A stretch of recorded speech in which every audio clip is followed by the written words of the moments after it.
that will be given. At this time, I'll be introducing our main presenter. Our main presenter is Dr. Damaris Baptiste, who is an obstetrician, gynecologist, and gynecology oncologist. She's a third-generation Seventh-day Adventist from the St. Vincent and the Grenadines. As the daughter of a pastor who is now the president of the St. Vincent and the Grenadines Mission of Seventh-day Adventists, she grew up in the realms of ministry, and a seed was planted for ministry in the form of medicine. Dr. Baptiste obtained her medical degree from St. George's University of Medicine and did 1 year of clinical training in Winchester Hospital in England. She pursued a specialty in obstetrics and gynecology from the University of the West Indies, Mona campus in Jamaica, then a subspecialty focus in gynecology oncology from the University Hospital of the West Indies in collaboration with Belfast City Hospital in Northern Ireland. Her medical training and practice has taken her across the globe, including the Caribbean, the USA, Canada, India, and even Taiwan. She is very passionate about women's physical, sexual, and spiritual health. She uses her spare time to engage in various outreach ministries, including volunteer workshops and clinics. She is involved in health and youth ministry at her various home churches in St. Vincent and the Grenadines and Jamaica, where she currently resides. Her main strength is her warmth, friendliness, and people-oriented personality. She enjoys nature, inclusive of hiking, waterfalls, and going to the beach. The work of ministry for the kingdom is the objective in all our undertakings and roles. Ladies and gentlemen, I present to you Dr. Damaris Baptiste.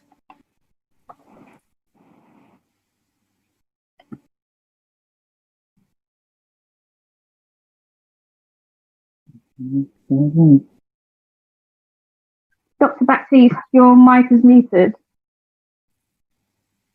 You unmute.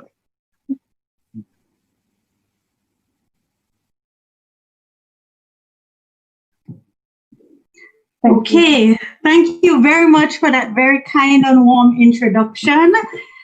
Good evening, good night, good morning to all the viewers who are joining us. It is a great pleasure. It's an honor to be with you through this medium and to share in this presentation and in this seminar with all of you. I would be sharing my screen at this moment, so permit me a few seconds just to do that before I begin this presentation.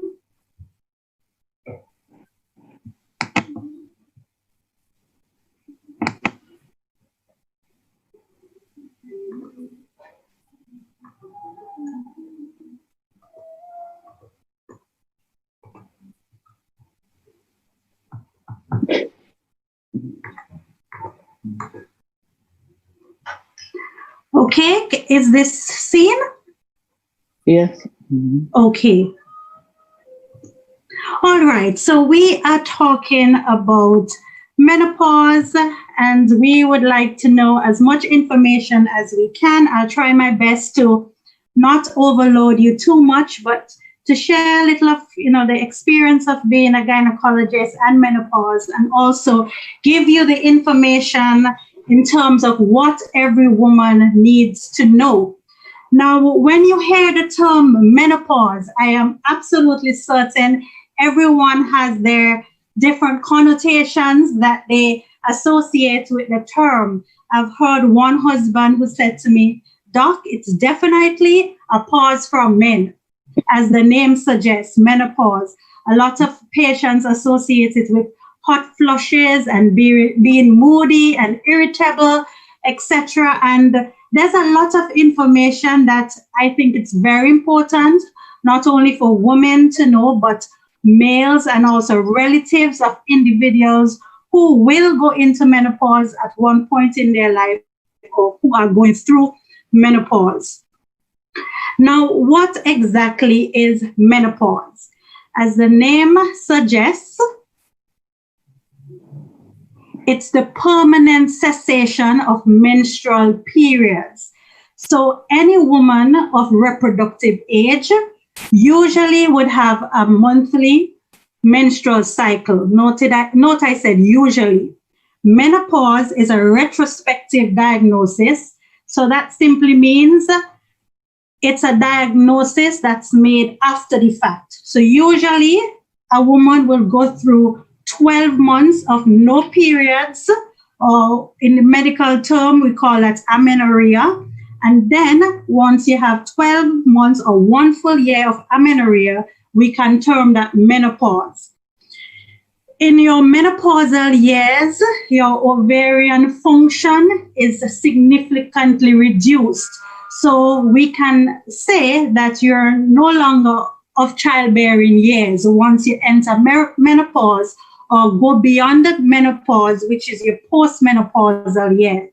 So this is the end of your natural fertility. The average age of menopause is 51 years old, and this is throughout the world. Of course, it varies for each individual. So I might go into menopause a lot younger than somebody else would. And so it's not a set in stone age. The average is age 51. Menopause has a profound effect on a woman's quality of life. 95% of women becoming menopausal between the ages of 45 to 55 years old. It is not something that instantaneously happens, as I would have mentioned before, because you need to have 1 full year of no periods to diagnose menopause. In this era that we're living in, life expectancy has increased. So more and more women are living longer.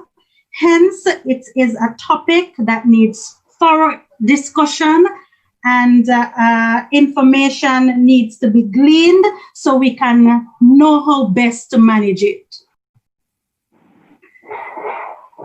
All right, next we're going to talk about menopausal transition. This is termed the perimenopausal years. So on average, 4 years prior to the final menstrual period, we call that the perimenopausal stage or the perimenopausal age. So 4 years before you have your final menstrual period. And throughout this transition or this perimenopausal period, there's a lot of changes that occurs. There's biochemical changes, there's physical manifestations, and also psychological implications. What are some of the biochemical changes? Now, there are some hormones that are predominant in every woman, every normal woman, I should say. The main hormone that is associated with menopause is a derivative of estrogen and what we call estradiol. When a woman is going through her perimenopausal period or her menopause, estradiol would decrease, progesterone would decrease, and another hormone called the follicular stimulating hormone, this one increases. The hormones inhibin B and AMH, these are primarily used to assess ovarian reserve. So if you have a lady that is older, let's say over 35 or over 40, and she wants to know what are the chances of still getting pregnant, then we use these two hormones to ascertain if she may still have any normal ovarian function. So that's our hormonal changes. We're going to look at now the early menstrual transition. So how do you know that you are entering your perimenopausal stages? First, you'll have a lengthening in the intermenstrual interval. So between periods, whereas you may have had a cycle lasting 25 to 35 days, then you'll now have a longer interval cycle between menses lasting between 40 to 50 years. And I mentioned the follicular stimulating hormone. This could be high and even in the early perimenopausal period, it can still be a little bit variable. So it can still be a little off. It may not always be high as we would expect it to.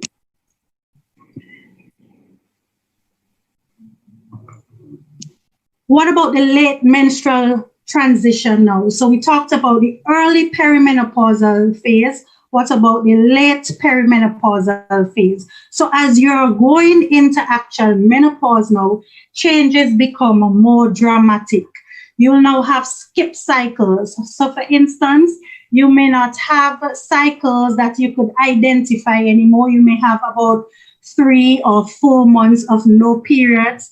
Then you might have a period come in for 2 weeks. Then you might have a period where you have no periods at all for another 2 weeks, and it gets very erratic. And this late menstrual transition lasts for 1 to 3 years prior to the final menstrual period.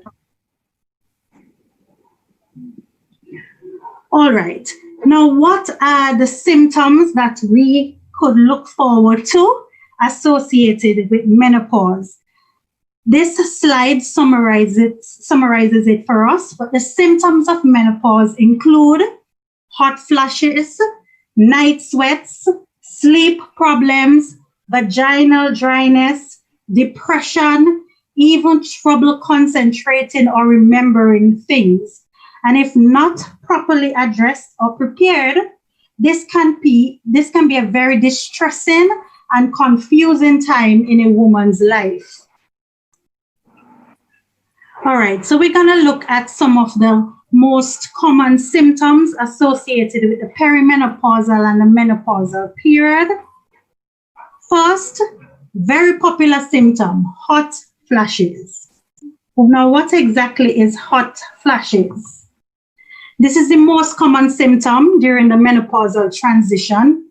It occurs in up to 80% of women, 40% in the early transitional stage, and up to 80% in the late transitional stage of menopause.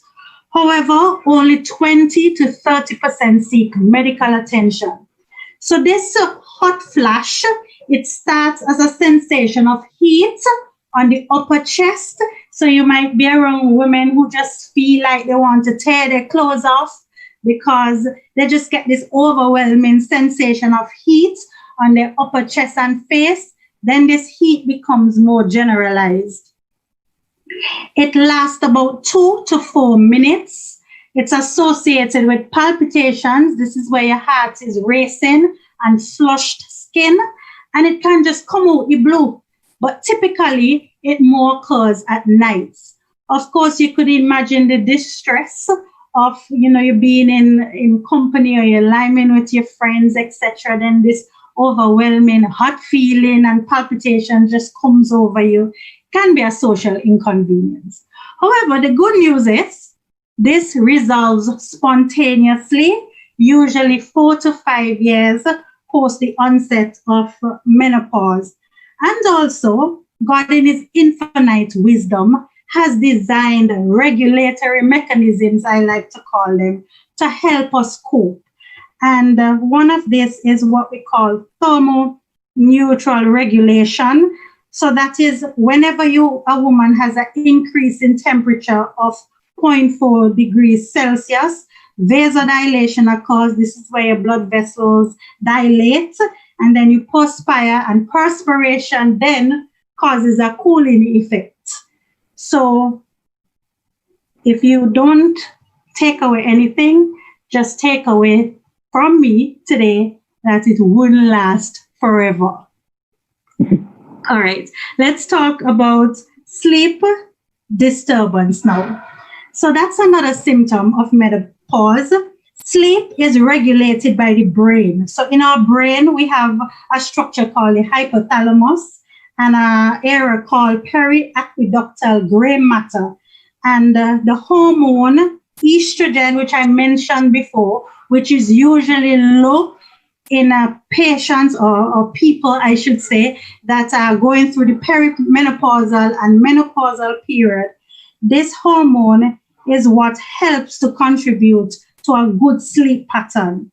And because of the low receptors in the brain, sleep disturbance can occur. Sometimes the sleep disturbance is simply because you're feeling too hot as well and you're not sleeping well. So it's one of those things that we have to bear in mind as a symptom. I mentioned it's secondary to the hot flashes.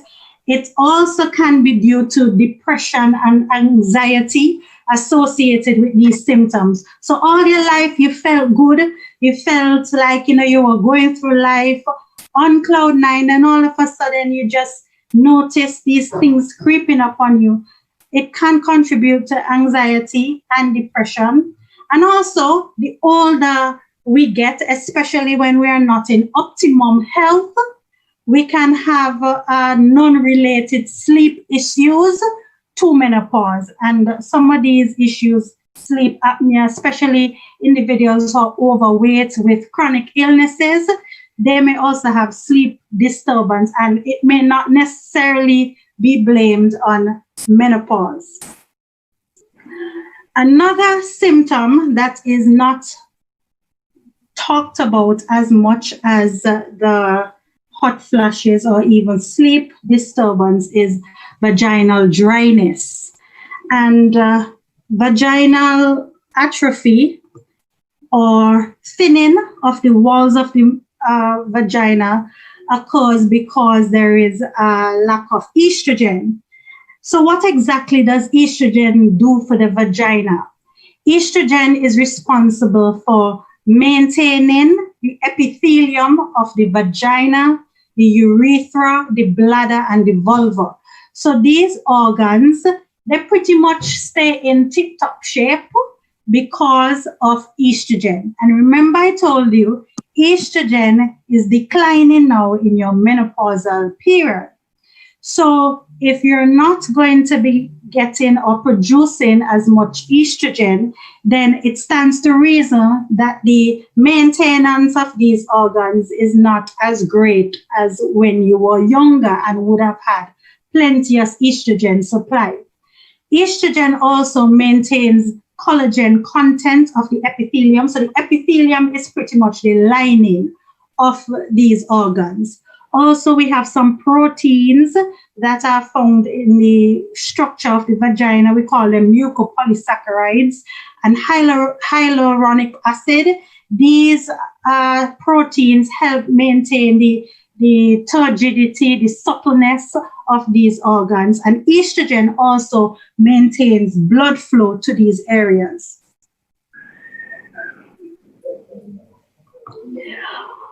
So then, we are not producing as much estrogen in our menopausal periods. So what exactly is going to happen then if that's the case? So we see what estrogen contributes to. So when we take away estrogen in its plenteous supply, what exactly happens? Now we have vaginal changes. So I mentioned before, it stimulates the epithelium. The epithelium is usually thick, rugged, rich in this carbohydrate called glycogen. And usually glycogen will slough off, and it's then used by some bacteria that lives in the vaginal region of every normal female.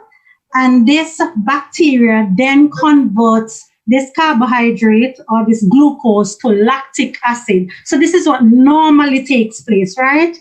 And then the lactic acid is what usually helps to keep the pH or the vagina in a fairly acid state. So this is what keeps the vagina healthy, maintaining that pH of 3.5 to 4.5.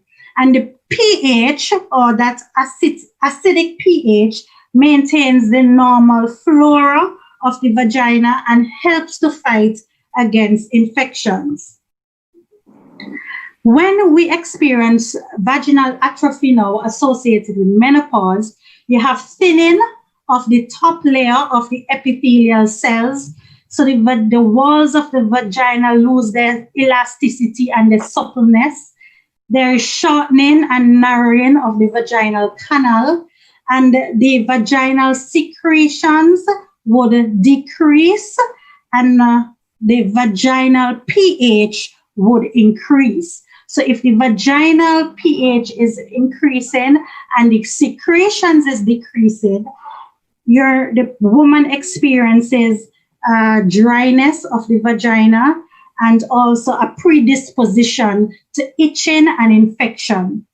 The symptoms get progressively worse the more you progress in the menopausal period. And vaginal dryness, as I mentioned before, itching and painful sexual intercourse can now take place. So just imagine it. The vagina is dry, the walls is no longer supple, the canal is narrowing. Sexual intercourse then becomes a bit painful and uncomfortable.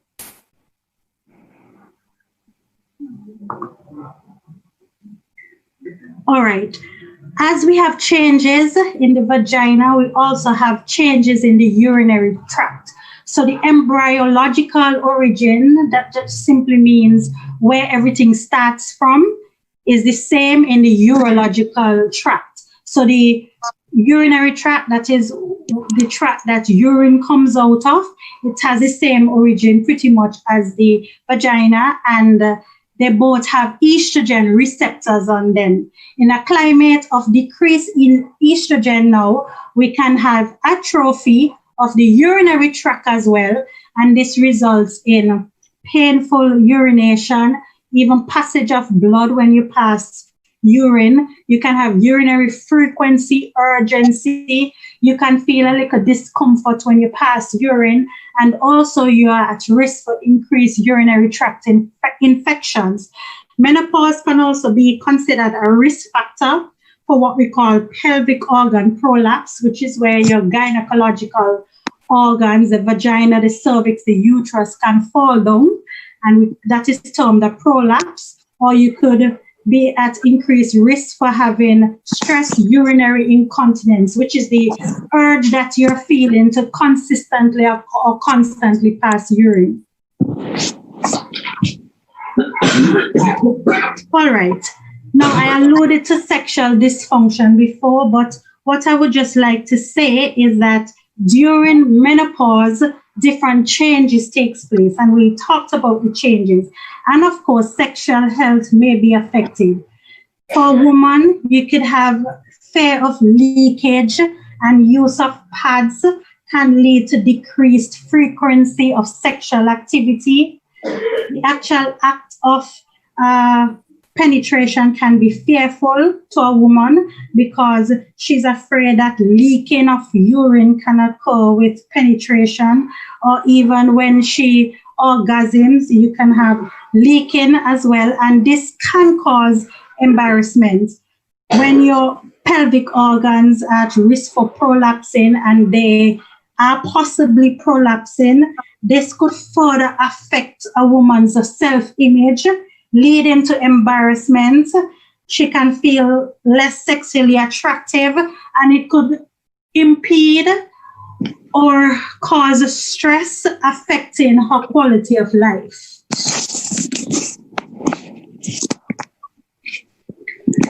Another symptom that I'd like to mention is depression. Now, depression is 2.5 times likely to develop in the premenopausal, in a menopausal woman in comparison to a woman of normal reproductive age. The risk is greater, as I mentioned, in the menopausal transmission. And usually, if a patient or if a woman is given estrogen treatment, you can find some remission in the depressive symptoms. Another symptom of menopause is cognitive impairment. The central nervous system and the peripheral nervous system, these have as well estrogen target tissues. So in the brain, as I mentioned, there are estrogen receptors there. And these are constantly undergoing anatomical and biochemical remodeling. And if there is little estrogen and there's a little estrogen receptors, this can lead to overall decline in memory, cognition, just remembering big things and also little things. So it's something to bear in mind as well. All right, in the interest of time, I'll just move along quickly now. What are some of the long-term complications associated with menopause?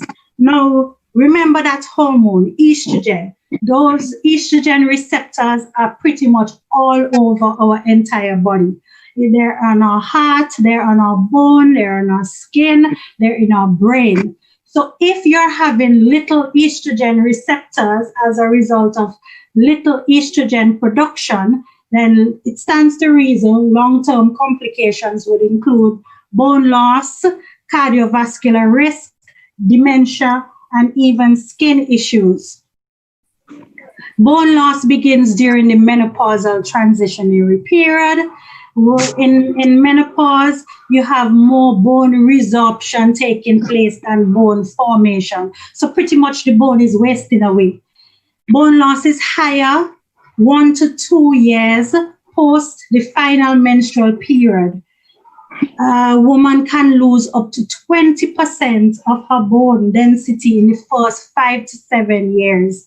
And so there are to increase risk of fractures. Let me move along. What about cardiovascular effects now? Let's mention briefly about that. So lipid or fat profiles begin to change during the menopausal transition. We have an increase in LDLs, which is your bad fats, and you have a decrease in the effects of your HDL or high density lipoproteins, which is the good fats that are usually found in the body. So you have the bad fat increasing and the good fat starting to decrease now. Also, within the blood vessels, we have something called endothelial dysfunction. So the lining of the blood vessels, they are no longer very in tip-top condition. And so you have a greater chance of formation of clots, which can lead to, heart attacks and strokes, etc. Guidelines recognize menopause, both in the UK, in the US, most in the Caribbean. All the guidelines recognize menopause as a risk factor for cardiovascular disease, same risk as male of an equal weight. What I want to say to us, though, is the cardiovascular disease risk is not reduced by replacement of hormones. So you may be thinking, okay, if all these things are happening because of little to no estrogen during the menopausal stage, then it stands to reason I can just give myself hormones.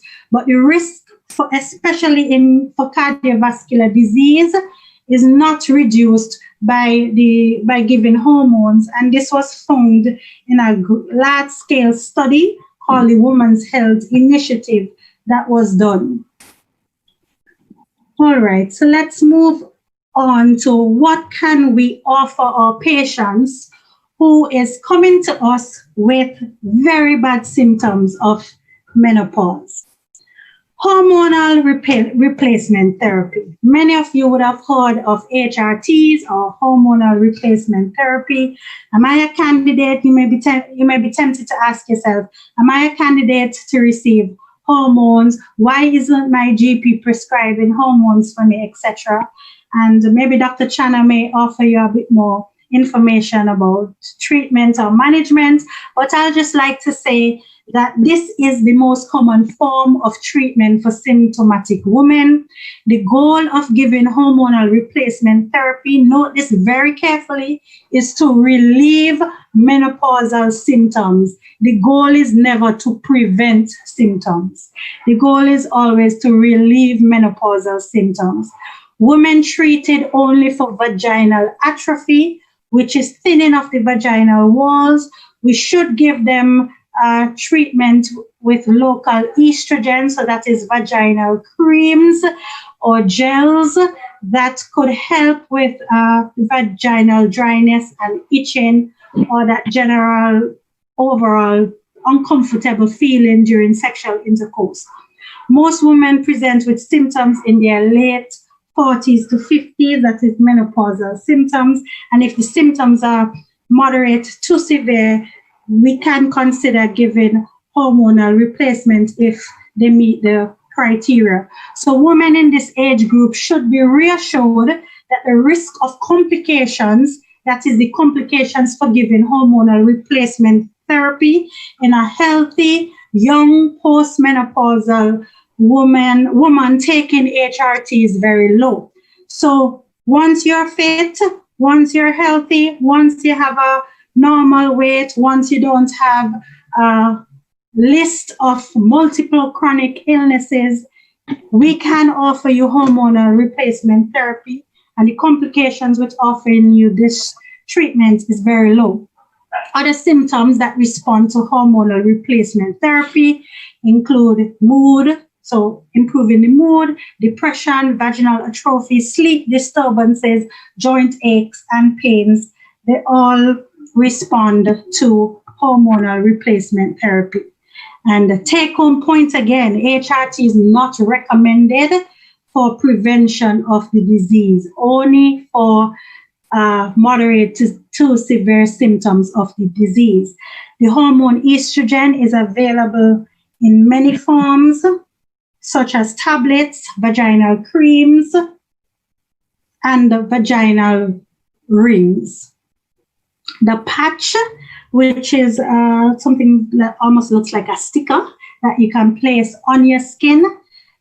This is associated with a lower risk of blood clots, stroke, and high triglycerides or high fats than the oral tablets. However, the risk of blood clot and stroke are very low in otherwise healthy, young, postmenopausal women, and therefore all the options are felt to be safe. Safe option for healthy, symptomatic women who are within 10 years of menopause or younger than 60 years of age without any contraindication. That is who we will prescribe hormonal replacement therapy to. HRTs should be individualized and not discontinued solely based on age. Extended use may be reasonable when the doctor and patient agree that the benefits of symptom relief outweigh the risk. Over 40% of women ages 60 to 65 have persistent hot flashes that can impair their quality of life. And for women who choose extended use of hormonal replacement therapy, the lowest dose of estrogen should be used with plans for future attempts to stop the hormonal replacement therapy.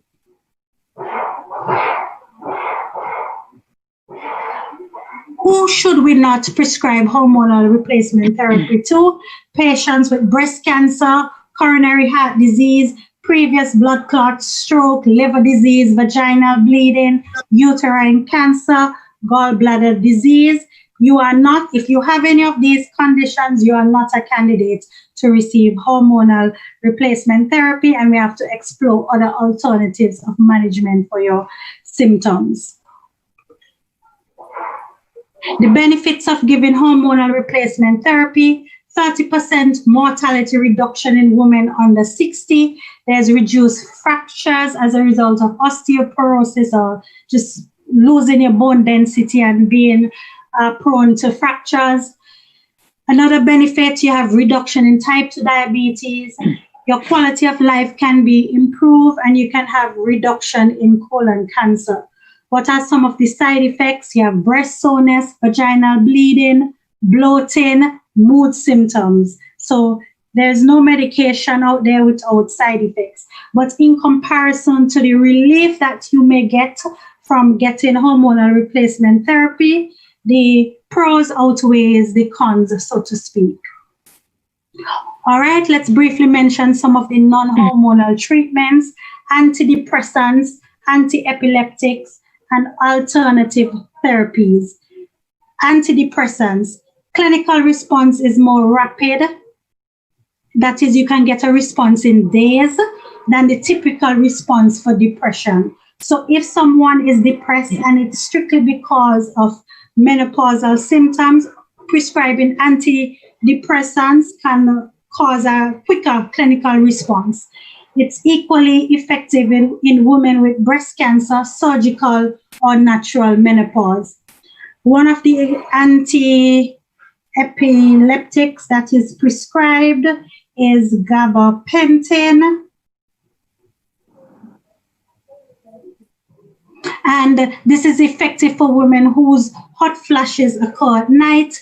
At high doses, this drug can be comparable to estrogen, although side effects such as headaches, dizziness limit its use. Alternative therapies, so for the patient or the woman who says, absolutely not, I do not want any drugs, there are some therapies that can be promising, or is promising, I should say.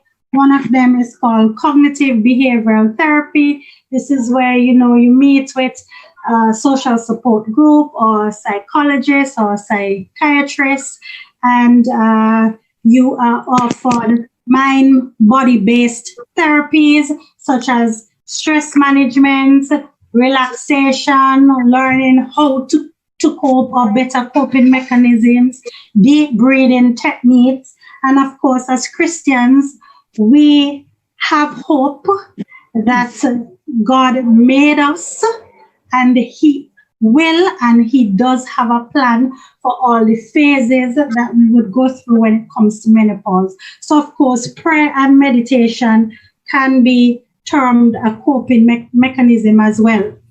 Alternative therapies that I would mention, the data out there is very inconsistent. There's not significant research that backs these alternative therapies, but I'll mention them just because I do have patients that would say definitively this works, or this is definitely helped me more. So I'll just mention them. Plant-based therapies, that is what I would say about that is there are some foods out there that have almost natural estrogen in them. So like soybeans, chickpeas, yams, lentils, flax seeds, grains, fruits, vegetables. Patients say it's work. I do not have any evidence to share with you that tells you definitively they work, but there's no harm in using them. They're all plant-based and will contribute to your overall health in some other way. All right. The jury is out still on whether these alternative therapies is effective. Acupuncture, evening primrose oil is sometimes prescribed by the herbalists or people who are into plant-based medicine. And as I mentioned, I have had patients who said primrose oil works. So I'm just sharing that information, and flaxseed as well.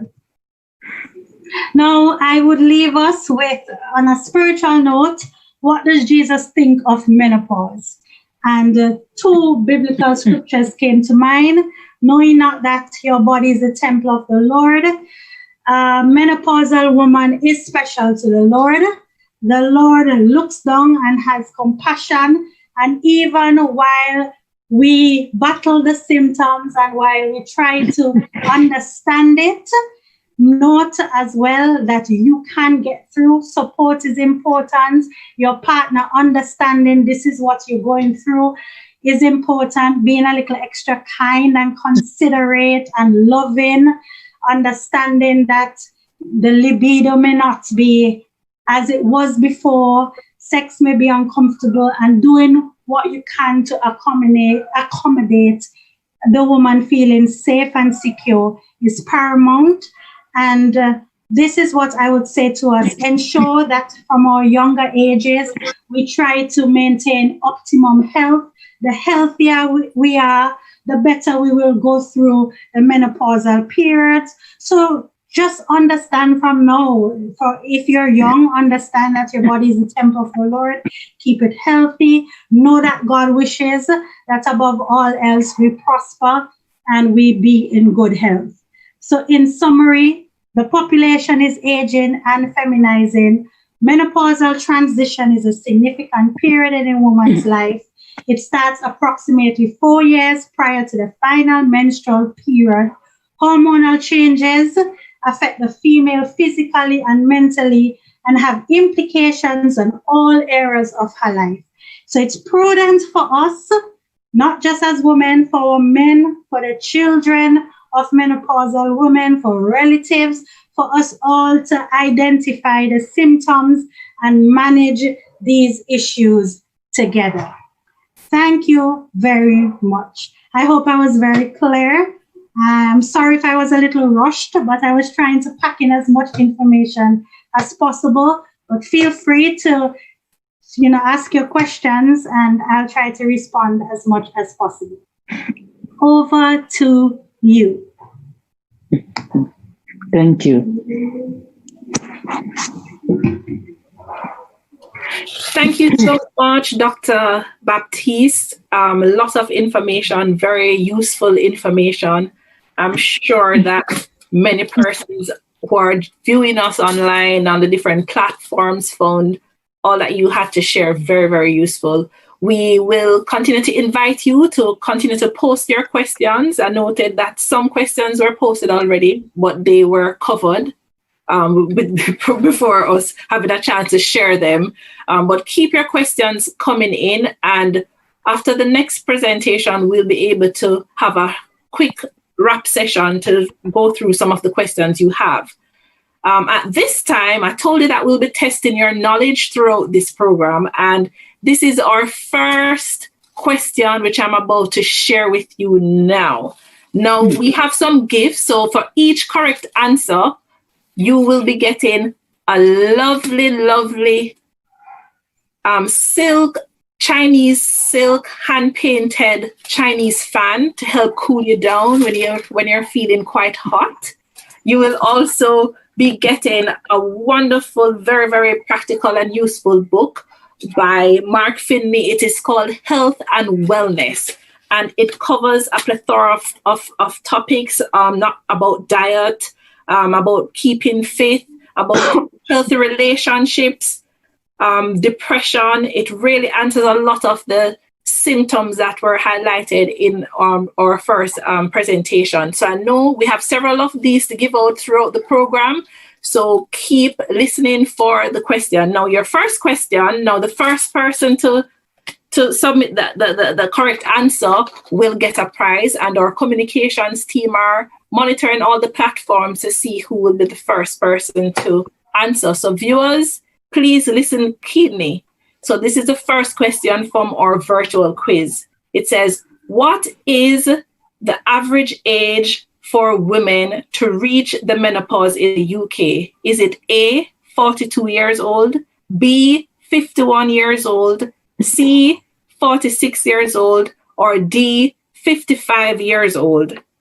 And I'll read it again. What is the average age for women to reach the menopause in the UK? Is it A, 42 years old, B, 51 years old, C, 46 years old, and D, 55 years old? So we will announce the winner as soon as I get that information from our communication team. The menopause, as was highlighted, is a natural stage for all women. And it is just a matter of time. We'll all get to go through it one day. So, the more information that we have, the best in helping with us in our preparation.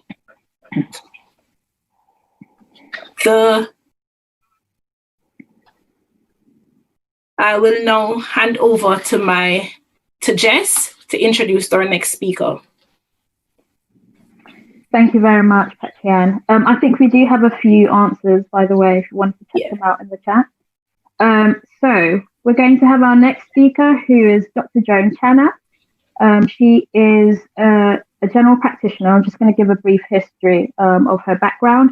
So she's born in Aruba of Grenadian parents with a Seventh-day Adventist mother. Came to the UK aged 9 and grew up in Huddersfield, Yorkshire. Qualified in medicine at Newcastle University in 1978 and completed her her general practice training in 1983. Since then, she's been a partner in group practice in Peckham and Camberwell since 1984, and now a senior partner at St Giles Surgery.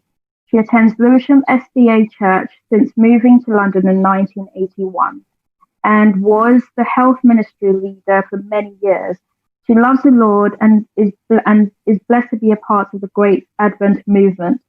She's still a part of the team, but passed on the baton to the younger team members. She is married with 3 children, all over 29 years, and we're very grateful that she could come today to share her expertise with us. Thank you, Dr. Channer. Over to you. Thank you very much. Thank you for that.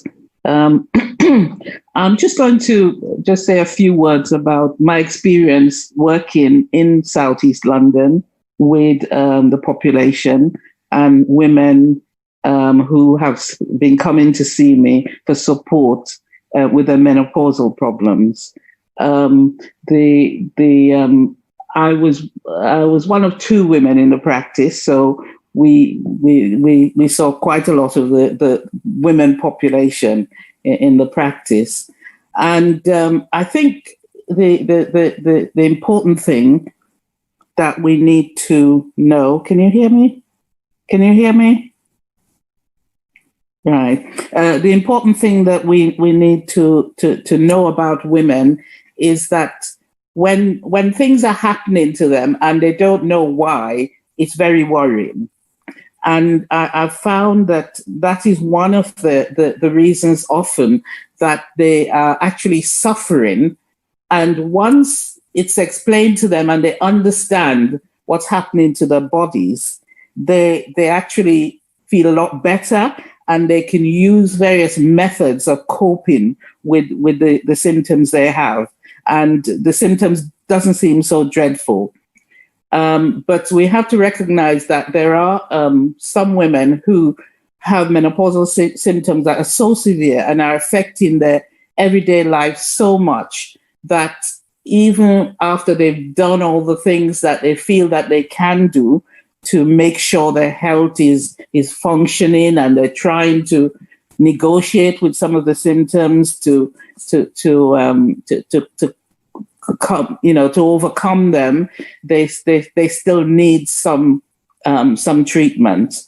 And as I say to them, they shouldn't really feel that they're defeated, because in some of the studies in the past that's been done in this country, when they had asylum, and when they went into the asylums late, and sort of looked at the causes of why these women were in there, it was because of the menopause. And when they were treated, the women were fine; they could leave the asylum. So sometimes women have to have some treatment, and I'm talking about hormone replacement. But I've found the majority of women initially, they come very, very afraid, very worried about the symptoms, and with explanation and actually helping them to understand that this is a natural process that's happening to them, and that it will sort of settle, and that they can use various mechanisms to help them get through it. They often want to try, different methods without having to have hormone replacement. So I've found that's very effective, and lots of women that came initially with, I can't stand this, I must have hormone replacement. Once they sort of get some idea of why this is happening, what's happening to their bodies, and that they need to share it with their family, and their family need to recognize what's happening, to give them support, and actually having support from the healthcare professional actually does help them a lot. And this is why programs like this that educate women and tell them about this, it takes away the fear from them. And that's one of the wonderful things about the Adventist Church, that I see so many women that don't have the opportunity to learn about themselves and their health. And when things like this happen, they're actually so terrified and afraid. But you young people, having all this information and being able to sort of look and know what's happening to you, you're able to have more positive attitude to things that happen in your life. The other thing I wanted to mention, I know some of the symptoms are dreadful. The hot flushes. I find most women, once they understand about the hot flushes and they can make various changes to their lifestyle, they actually can cope quite well with it. The worst ones, though, are the mood changes, the psychological effects. They were very capable, very peaceful, calm women, and all of a sudden they've become, monsters. Everything annoys them, and they become very irritable, and that takes a bit more to overcome. And that's where some of us, as friends, as sisters, as husbands, have to really give a lot of support to them. And as I say, especially to these women, there is an answer, because women used to be put in the asylum for having symptoms, these natural symptoms, but now we know why they're having it, and there is a treatment that they can have access to in the form of hormone replacement. A number of women don't like to take hormone replacement, and there are the alternative treatment, as Dr. Baptiste mentioned, and there are quite a few of them are available. CBT is available on the NHS. Acupuncture as well is also available. I think empowering women to actually, if they're given the information about the herbal treatments, and encouraging them to sort of seek out and find out about these things, because we have no sort of recognized studies that actually give us enough information to be able to say, yes, this is why this works. But women that have used them, I know some of my friends, black cohosh, they swear by it. They say it works very well. So women need to really go. I say to them, you need to go and find out from the literature, and that's an alternative that you can try. But I can't tell you from studies that this is what is going to work for you. And as I say to women are all different. They're very individual. If we remember when we have periods, we all have different types of periods. I remember a friend of mine, every month she was ill. Every month, whenever she has a period, she can't go to school, she can't do her work. Whereas I used to just say, I didn't even know when my period started. It's the same with the menopause. Women are individual, and they need to recognize that. And there's no one thing fits all in menopausal treatment. It's empowering the woman and giving her the information and the ability to be able to choose and make decisions as to risks and benefits on the way she's feeling. I think that's all I wanted to say, really. We talked about alternative methods. So as women, we need to, those of us older like myself that's been through the menopause and survived, we need to, talk to our younger children and younger people. And as they come up to that age where, that information is important, that they know about it. And also, one last thing I must mention, going back to our health message, we know that your diet affects the degree that you suffer from menopausal symptoms. If you have a diet that's, high in fats, high in sugars, high in processed foods, then menopausal symptoms will be more severe. There's studies that's been done on that. We also know that exercise actually improves your ability to go through the menopause. It helps you with your symptoms. So the old, our new start, the old things, they're still there. We have to have good nutrition. We have to exercise regularly. We have to look after our bodies. We have to, be out in the sunshine. We have to have good mental fortitude, which is what we get from being in a Christian community with our beliefs in Jesus Christ. And we need to be able to have trust so that when, the days are dark and, you're just not coping and you've got all these symptoms, you go on your knees and you pray and you ask God to help you through.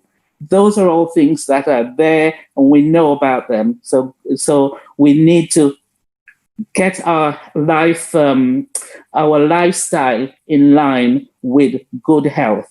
And lastly, we need to remember that we are God's children and He's promised to look after us, and He will. Although He did say that we will suffer having children, this is just a little bit at the end, because after the children, the hormones settling down now, and we still suffer a little bit, but He's there to support and bring us through. Thank you very much. That's all I have to say. Any questions? I'm very good at answering questions because that's what I do all day, 10 minutes. So I'll take any questions that anybody wants to ask for a GP.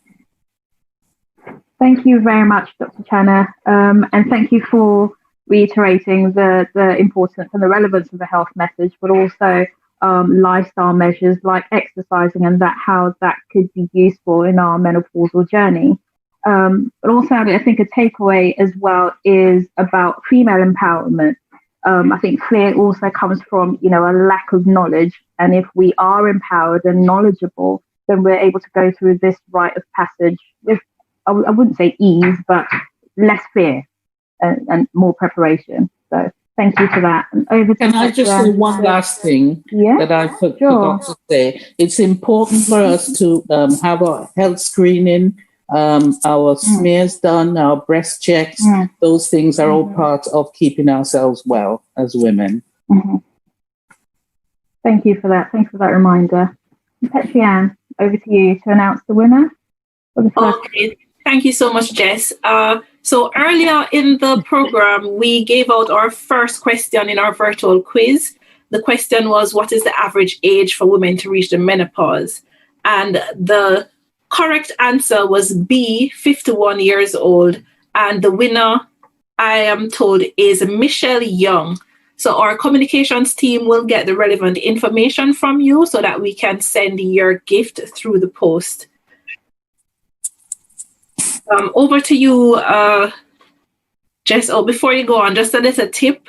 The average age for women to reach the menopause in the UK is indeed 51, but this can vary widely. When the menopause happens before the age of 40 years, it is called premature menopause. When the menopause happens between 40 and 45 years, it is called early menopause. So that's an added tip for you. Over to you, Jess. Thank you very much. So now we're going to ask the second question of the quiz. There is another opportunity to win a prize, be it a fan or the wellness book. So the second question is as follows. When do you know you have reached the menopause? When do you know you have reached the menopause? Is it A, if you start having irregular periods? B, if your period is very light? C, if you haven't had a period for at least 6 months? Or D, if you haven't had a period for at least a year?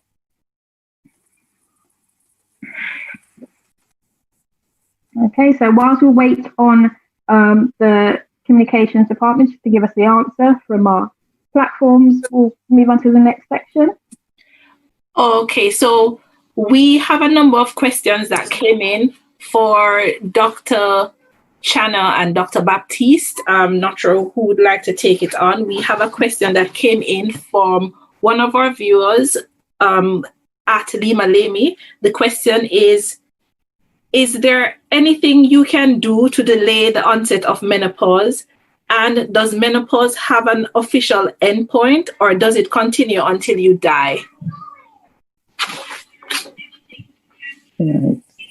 That came in. Who would like, I don't know if Dr. Channer would like to go first, or Dr. Baptiste? There isn't anything you can do to delay the menopause, because the menopause happens because women's ovaries produce estrogen up to a certain time, and then it stops. So when it stops, we can't actually do anything about that. When we give hormone replacement, we're replacing those estrogen, but and in a way we're prolonging the estrogen, but it doesn't actually, the ovarian function doesn't continue. So I wouldn't say that you can prevent it, prevent the menopause, or that you're delaying it. You're just actually replacing the estrogen. Dr. Baptiste is probably more scientific in that area. But I would say you can't really delay it. It happens. Yeah. Sorry. Go on. Can you hear me? Yes. Okay. You're quite right. There's pretty much not much we can do to delay it. It is inevitable. It will happen. It's a natural transition point of life. And to answer the latter part of your question, no. If you live to be 100 years old, you're not going to have 50 years of being miserable with menopausal symptoms. Menopausal symptoms would usually end approximately 4 to 5 years after your final menstrual period. So it's usually for another 4 to 5 years. So you remember I said to you, you will experience perimenopausal symptoms. So prior to your final menstrual period, let's say you'll start experiencing menopausal symptoms 3 to 4 years before, and you may experience 4 to 5 years after. So roughly 7 to 8 years of menopausal symptoms. And then you should be fine. All right, next question. Thank you. Okay, so go ahead, Jess. So next question. What if you finished with menopause? Do you still need the hormone supplement? Yes. Can you say that again? What if you finish the menopause? Do you still need hormone supplements, or should you stop them? I'm not hearing the last part clearly. Dr. Channer, did you get the question? Yes. If you finish, you're taking the hormone treatment to relieve the symptoms of the menopause. So if the menopause is if you're not having symptoms, you don't need the hormone replacement unless you're taking it for some other reason. Some people take it because of their bone problems, and they want to make sure that their bones is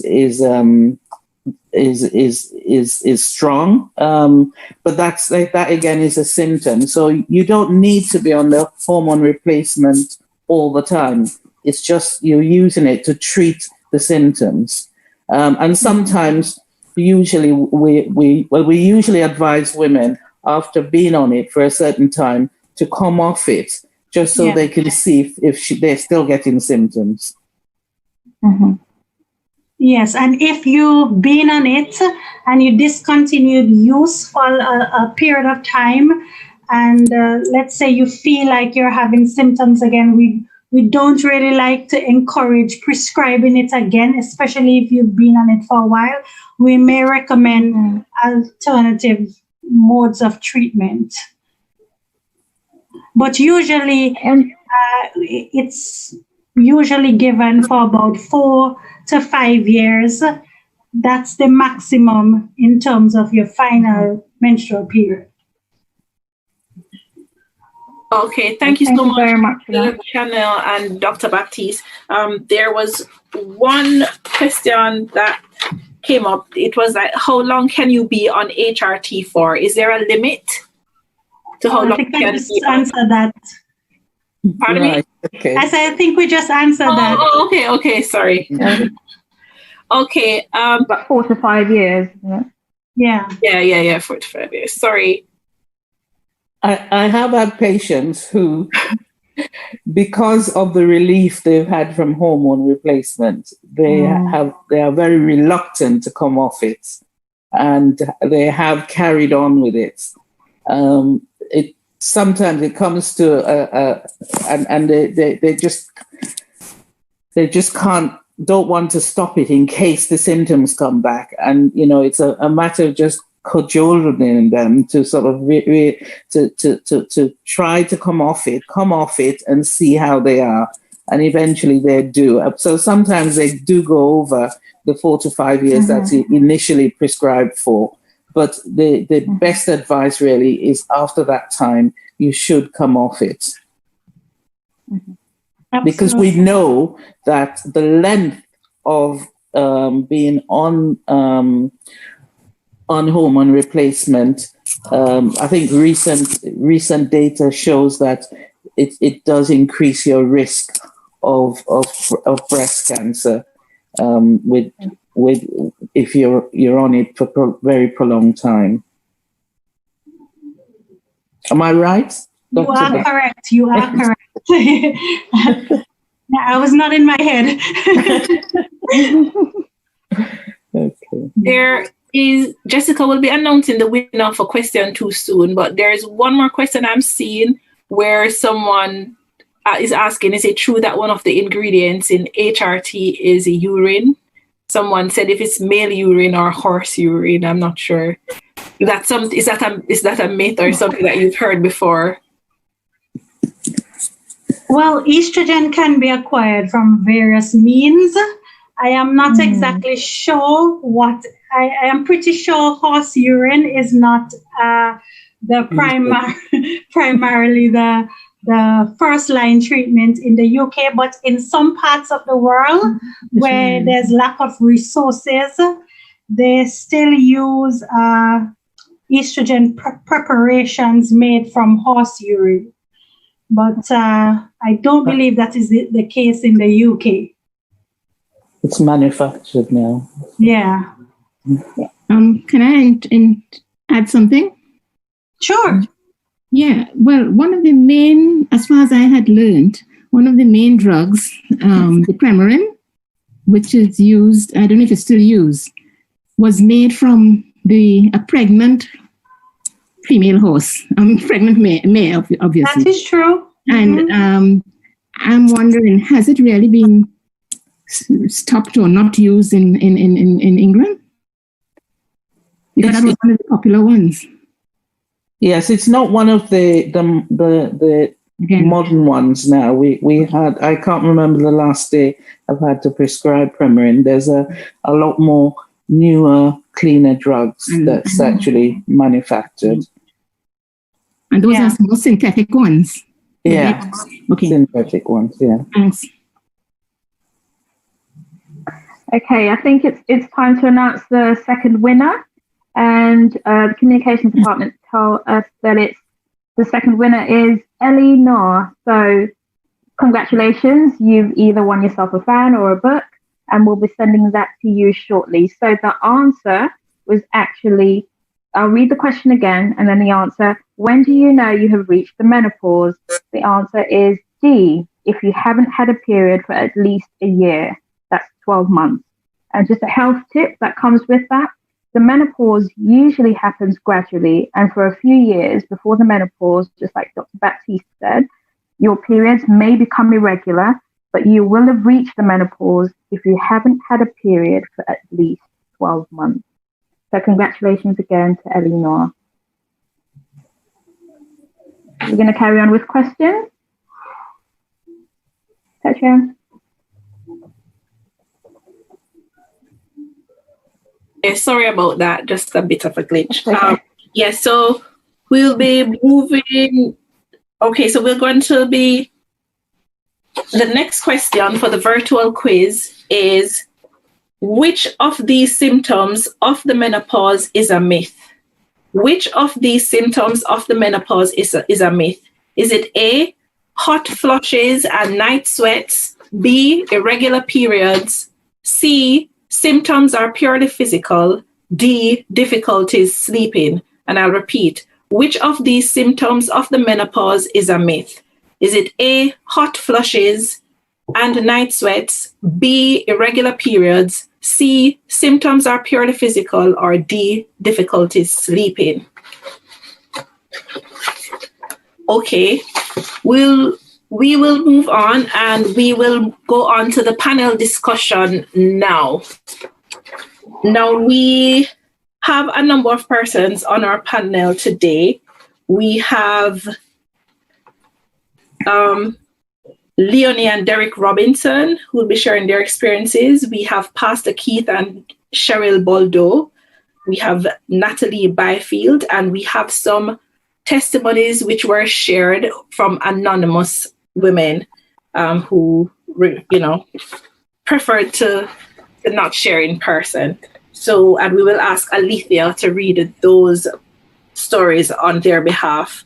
We're going to begin with Leonie and Derek, who I'll ask to just say hello and introduce themselves and say something about themselves before they share their story. Okay, I'm Leonie, and I'm a teacher by trade. I'm Derek, and I'm IT profession by trade. We've been married for 21 years with 2 children. And we're both going through the menopause.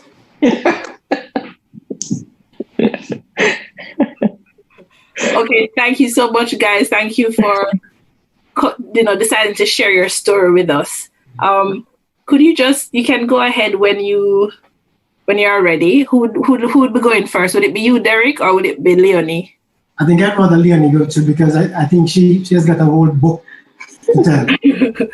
Very interesting and intriguing. Okay.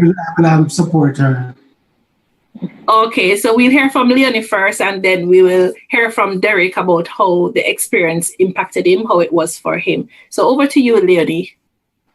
All right. So, a lot of you are aware that for the past almost 3 years now, I've been going through, I think it's the roughest time of my life.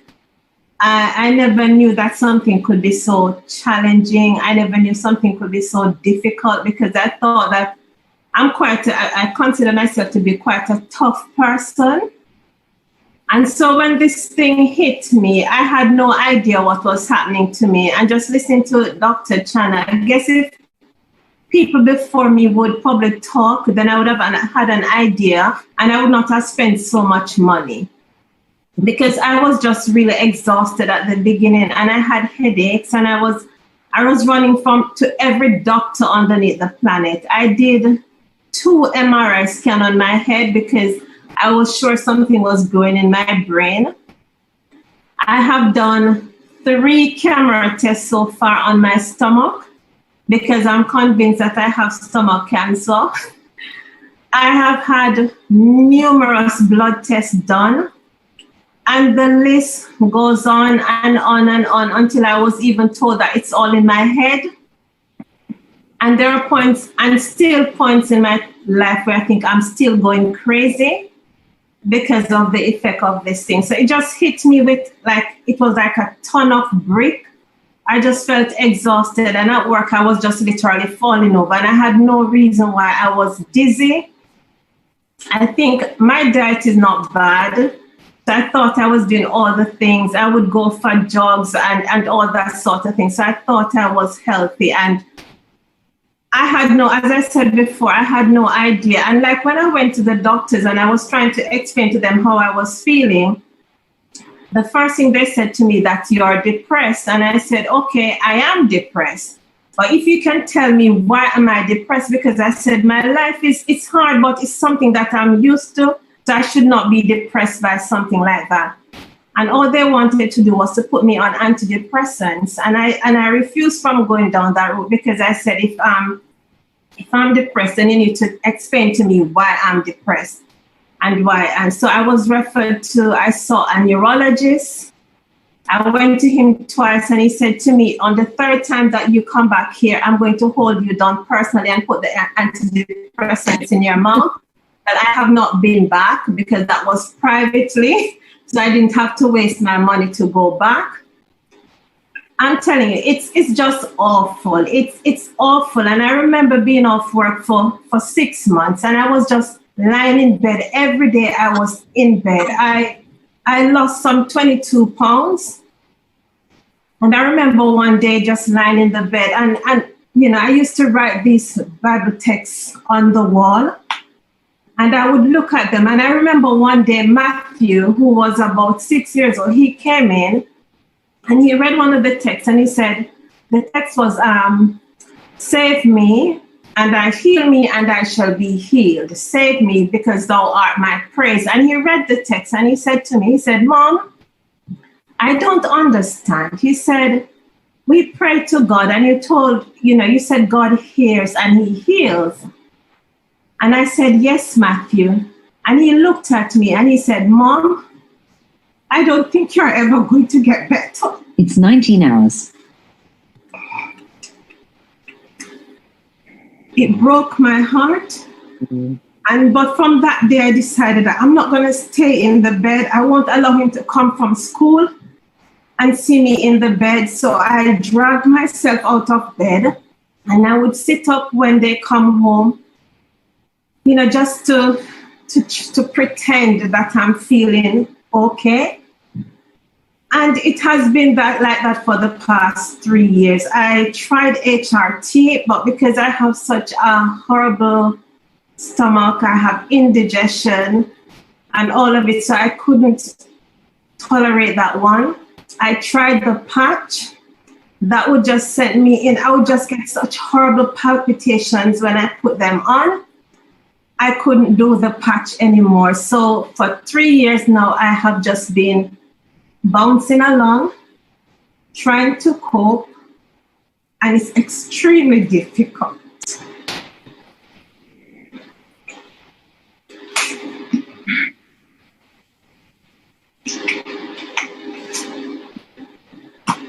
Sorry, but the past couple of weeks have been horrible as well. So, I'm just trying to get by because I just get severe pains.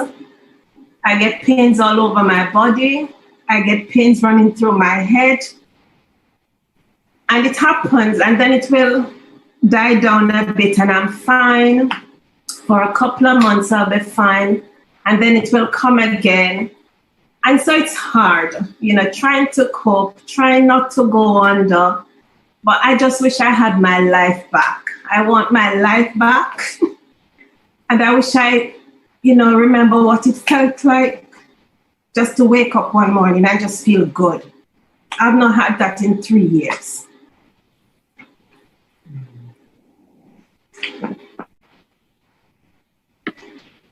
Leonie, do you remember, how old were you when this started, when you were diagnosed? And when you started, how old were you when you started having the symptoms? And how long before you realized or you were diagnosed with the menopause? Right. I think I started quite, maybe about 45. I started going through perimenopause because I remember after I had Matthew, because I had Matthew late, and I started then, and I remember I was getting missed period, and I went to the doctor and I said, I don't understand what is going on, why? And he went, are you trying to have another child? And I was, are you crazy? I said, no, I'm not. And then he sent me to do a blood test, and he said, okay, it's showing that you're going through early menopause. So that was about 45, but I continued to have a period until about 49. on and off period. But I used to just joke about it because when the hot flushes came on, and I used to just take that for a big joke, because as you said, you just feel this thing coming up and laugh about it, because I thought that was what menopause was all about today. I mean, maybe very naive of me. I just thought it was hot flushes and then that was it. But when the other things, the migraine headache sets in, which was, I had no idea what that was. I think that was the scary part. When the dizziness, when I'm actually walking and I realize that I'm falling over, and when I'm doing and the tests are showing, and then the doctors are telling me, when I said to them, I remembered my mom, when I was really young, my mom being very, very sick, and I had no idea what was wrong with her. About age 10, I hadn't got a clue. And I remember just thinking that she's going to die, because she used to just be in the bed. She would just lie in bed. And I still didn't understand what was happening to her, because I didn't know this was menopause. But when you go to the doctors and you're expecting them to help you, and then they will say to me, when I said, but, family history, it could be this. And they said, no, people who are experiencing menopause don't go through that. Then you start wondering, what is it I have? Do I have something terminal? What are the problems? And it was just, to me, if I really, really understand, it was not until my sister sat me down and she said, this is what is happening to you. And then Derek would go ahead and he would read up a lot of things, and he would come back and he'd say, okay, Leonie, this is a part of the menopause. And that was only when I started feeling a little bit better. But it still is. It is really, really challenging, because sometimes I feel like I can't think anything, the least of anything. I panic. I get panic attacks. I didn't know what those things were. So I panic over the simplest of things, and that scares me a lot. And I'm thinking, why am I panicking? Oh, I've been here before, but each time it comes around, I still panic. So it's just hard.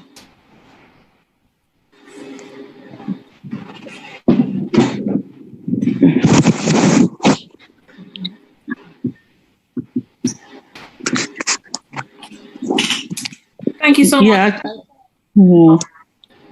I feel for you, because it's a lot of women do it. The initial diagnosis, if it's done early, and you have some idea of why things are happening to you, it sort of puts things, it gives you a little bit more perspective, and then going on to probably having some. In your case, with some of these other symptoms, because sometimes you do have to have these with the headaches. If they're not sure what's causing the headaches, you do have to have the scan to make sure that because it's not just the menopause that causes headache.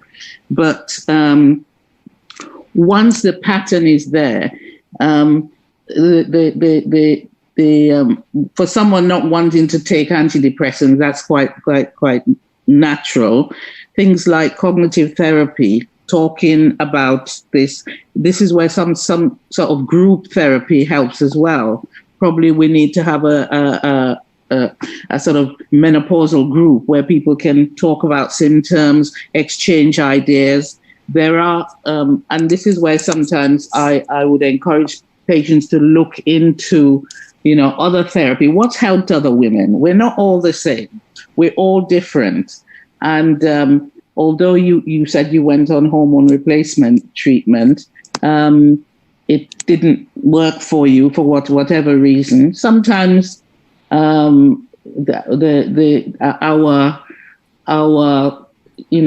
ability to sort of accept a treatment sometimes it's not quite scientific, but it doesn't work for us. We don't believe in it. We don't want to take it, and it just doesn't work. But other treatment, like the alternative treatment. So as I said, women have found some of these other treatments helpful, and investigating those and trying those. There's no harm in it.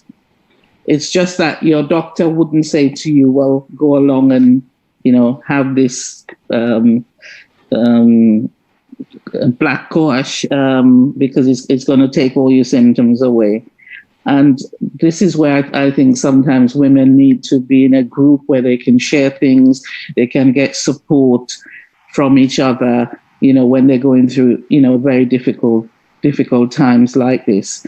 But I think I believe, I haven't got any scientific proof that women are different. And I always say, my friend and I, we were both the same age. She could never go to school a certain time of the month because her periods were terrible. And I was fine. I didn't even know I had a period. And I think the same thing happens with women in the menopause. I actually, there is some scientific evidence because we know that it's lack of estrogen, but how that estrogen level, like some women, they have a certain level of estrogen and they have mild symptoms. And other women, they have the same level and they have terrible symptoms. So, it is variable, and I feel for you, but it's probably something that we could think about having some sort of group therapy would be helpful, and some talking therapy, because we know that cognitive therapy does work in these sort of mood and irritability and sort of psychological symptoms of the menopause. Okay, thank you so much for your input, Dr. Channer. Derek, we'd like to hear from you, to get some idea of what it's like, the impact on the relationship and the impact, on family life and so on. So could you just give us an insight from your experience, how did this impact you and your relationship? Okay, like Leonie, it also eats me like a ton of bricks as well too. And the important thing that as men that we need to do is to offer us sympathy and support as much as possible. And so I always encouraging Leonie, telling her that it is going to be all right. It will pass. I remember the days when every day I'll take something home, because I'm always trolling the internet to find out exactly what is happening. Because I didn't know anything about this menopause, apart from just hearing the word. So when it started happening, I started searching the internet. And then I found... Can I just interject? How did you know that something was happening? What were the signs that you picked up on? What were the differences in behavior that you recognized, that you knew that something was wrong? Well, she was ill, headaches, dizziness, that kind of thing, and the mood swings as well, and so on. So I wasn't aware of what was happening. And it was then that I started doing research and I started calling people. I remember one day I even called Lane, and I was saying, Lane, what is happening? Because I'm thinking cancer. I'm also thinking Leonie is going, going crazy. She don't like to hear me say it, but I genuinely thought that she was going crazy. And then I remember I called my mother, and I was saying, and when I found out, that this was menopause, I was telling my mother about it, and my mother was saying to me, boy, that's a terrible thing, And she was telling me all these symptoms as well. And I said to myself, what was it? I've lived with my mother, and she didn't say anything at all in relation to it. And now she said it. So I am saying to those folks who are going through the menopause stage, that they should share the experience so that the younger ones, when they listen, they will also have the awareness and they'll be able to cope with it, and also to deal with it better, information that will assist them through the process. So for me, I quickly started researching. That was the coping mechanism for me. I started researching. I throw through things that I see where people have the same symptoms, and I could, relay these things to Leonie and tell her that this is what it is. Because some people really are terrible. There are some people who are born to committing suicide and, all that kind of thing. But I didn't say that to her. I always encourage her that it's going to pass. And, so it is for the husbands. I mean, for those who have not passed through it, it's a difficult period. I know, every evening, Leonie would touch anywhere, and it's pain. And I remember I had to give her a massage every evening. So when I come home, she would say she wanted to massage all of us. So I would have to massage her, going through all of those processes. And also for the men again, you have to learn to take a lot of cold showers. Because there are some things that definitely that is not going to be available. So yes, it is support. I can't stress that too much. And for me, it has been up and down kind of situation, but we will get through, and by God's grace.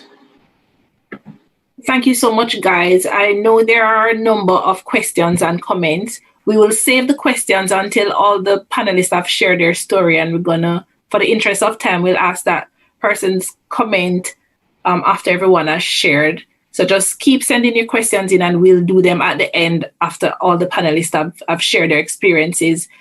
There's one comment from Irene Charitza. It says, "Thank you so much for sharing your experiences. You have helped me to understand what I'm going through in terms of the dizziness." So thank you so much for that, Charitza. Thank you so much for that positive feedback. Before I just introduce the next panelist, I'm just gonna announce that the winner for question number 3 is Sharon Clark. The question was, which of these symptoms of the menopause is a myth? And the answer is C, symptoms are purely physical. And the tip is, as well as having physical symptoms, the menopause can also lead to psychological symptoms because the ovaries are producing less estrogen. This can cause feelings of depression, irritability, anxiety, mood swings, and low energy levels. It is important to tell your GP about your symptoms so that they can offer the right treatment for you. Over to you, Jess. Okay, thank you very much for that. Before I jump into the next question, I just wanted to say thank you to Auntie Leona and Uncle Derek for your transparency, and also Dr. Channer as well, just for relaying that there should be a support group really for people going through the menopause, because every person's experience is different. And just to touch on that, at the end of the program, we will have slides just showing a few resources that you can tap into, so people watching as well, and also on the panel that you can tap into to give some help. If you listen to podcasts or blogs, there are many support groups in that form available. So Auntie Leonie, if you're needing that resource list, please feel free to contact me afterwards. Okay. So the next question, just going into that now, the next question is, what can also cause menopause to happen early? What can also cause menopause to happen early? Is it A, surgery to remove your ovaries? B, being underweight? C, having a poor diet? D, not keeping physically active? So A, surgery to remove your ovaries. B, being underweight. C, having a poor diet. Or D, not keeping physically active. So we'll announce the winner again after our next couple of panelists, so Pastor and Sister Baldo. Nice to have you on the panel, and thank you for joining us this evening. Welcome. Okay. I would just like you to briefly just introduce yourselves, and also just give your story, if you may. Thank Within you. how much time? I need to know what to work with. Reasonable time. Probably try and do it in but feel free. 5-6 minutes. Okay. Well, my name is Cheryl Boldo. And I'm really happy to be part of this program from the point of view of, I think it's so important, especially for the men, to hear this. So I commend the Women's Ministries and Health Department for airing it. My situation is a bit different in the sense that I have always meaning, almost all my life of a period, always had a hormonal imbalance, so that periods would come, and if I miss 1 month or miss 2 months, it was just part of my life, all right? And getting into menopause, I can't even identify clearly what happened when, because you understand, with perimenopause and so, there's a slowdown, and I was slowing down from the time I started. So, but I can say I have been properly menopausal, if I can put it this way, probably for the last 10 years. And what has happened is my life before menopause was really chaotic. I know we are not here to talk about menstrual period, but I have to talk about it because I have to tell you what happened after. I have to just mention that my emotions were mostly affected. And I have had what was supposed to be diagnosed as migraine all my life. I had migraine before period, I had migraine through period, I had migraine after period. So my husband was telling me last night, that left me with how many weeks left in the month of freedom. You're almost into another period before you get relief, without getting relief. And with my hormones being very erratic, I would feel something welling up within me. It's hard to describe it, and it really would. Men often think we are crazy, and I can't blame them because the emotions. You actually feel. I actually used to feel something. It's like a river within me, just pushing me forward to do something. Last night, my last son, who is the youngest, but he's well over 20, was saying, "Mom, you used to throw plates here, do this, that." I said, "No, I didn't do that much." He exaggerated. But if I had something in my hand and I was angry or I was upset by the children, I have 3 sons, I should have said that, 3 sons. Somehow I would be struggling to keep it in my hand. And there's something within me, somehow that plate or something got wings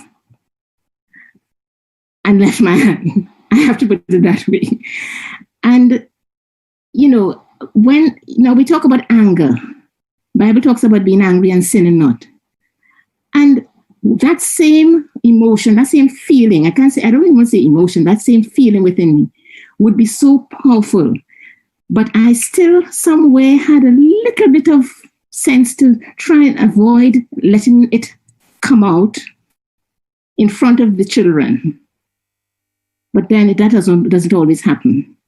And that went on. I was irrational. If there's an issue, if I'm right, I'm right. If we'll have an argument or discussion. If I'm wrong, I'm still right. I'm always right. Now, because there was no kind of clear reasoning within me, I just felt this within me, just propelling me to be a particular way. In my quiet moments, I would sympathize with the person next to me. And in situations, he would want to try to calm me or help me to feel better. And his approach might be to come and give a hug. And I may refuse that hug. I may resent that hug. And if he didn't come and give the hug, I may be angry that he didn't give me the hug and he should have, So it is complex. I mean, I listened to Sister Leonie and I had to drink some water afterwards because it's like, within you, you're going over the same emotions. If you're going over a bit of what she's going through, and I really sympathize with her. However, it is only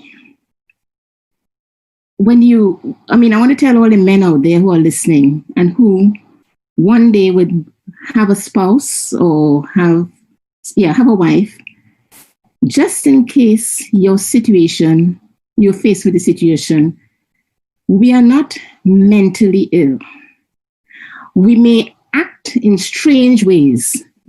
We may act in an uncontrollable manner, but we are not mentally ill. Let me tell you what happened when the menopause came.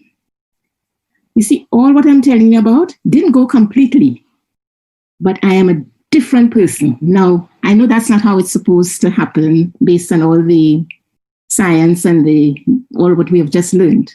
But my emotions, that feeling, I still get it a bit sometimes, but the way I react and the way it comes on has subsided. It has been you look at coronavirus curves. Well, I had my peak and greater than peak, and I went now, and after the menopause, when menopause kicked in properly, I subsided. And I just want to say that it's not easy. I probably can't go through everything within this period, but it's only God can understand. And I used to, in my own little way, these beauty shows that they have, these queen shows, the universe shows. They sometimes ask this question, what would you like to change? If you had an opportunity to change something about yourself or your life. And when I hear this question, the first thing comes to me is, I would like to get rid of my hormones as a young person. That's to tell you how, I think because I was aware that it was a hormone, I wasn't totally ignorant of whether there was a hormonal imbalance and things were not right. And I was aware about menopause. But one thing I must add though, what was strange is one of my symptoms was I would feel, I'll feel heat by my ear. I mean, it sounds funny, but I'll feel heat by it. And this heat was just as if you had a light bulb, that kind of warmth. And I'd be looking left, looking for where this heat is coming from, until it was long after. I didn't mean a day after, 2 days after. I'm talking about maybe months after I realized that, wait, this heat is just part of the menopausal experience. So what I'm saying is menopause affects you in different ways. I thank God for menopause, because my pre or peri or whatever, my life before that was too difficult to deal with. And I continually feel that I need to just say, spouse, I'm sorry. But I think, and one more thing, in my own reflection, I say, Lord, if I had an opportunity to go back in time and run through my life again, would I be able to do things differently? And I'm questioning myself and I'm answering myself. The answer that came to me was no, because I had little or no control. I know the Christians out there might say to me, oh, you should have, or God is the thing, and this and that. There's a lot of advice people can give when they're not wearing your shoes. So, men, this is a little bit of my experience, and just take it, read, and educate yourself. And, God be with you, Leona and Brother Derek. That's it. You want to hear from him now? Oh. Okay. Yes, thank you very much, Sister Baldo. Thank you again for your transparency. I just wanted to ask Pastor as well, just as we did with Uncle Derek, how did that affect you, seeing her go through it? And, sometimes she said herself that you would go out and try to hug her, and she sometimes might not be so receptive of your hug. how did that affect you as her partner, and also the dynamics in your relationship and probably the family as well? If you're okay to share. Well, I'm still here, as you'd see.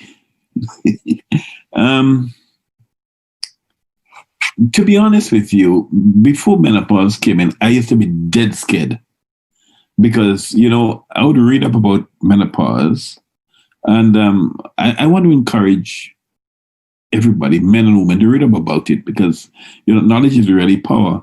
So I would read up about menopause, and I used to say, when I used to pray about it, you know, and I used to say, Lord, if the period time is so erratic, I'm sorry for myself when the time comes, you know. And now I want to be honest with you, you know. And I've spoken to a number of men, and sometimes, you know, men will tell you, oh, Pastor, you know, my wife is not a godly woman because of this and that and the other, you know, and, you know, she's not spiritual enough and so forth.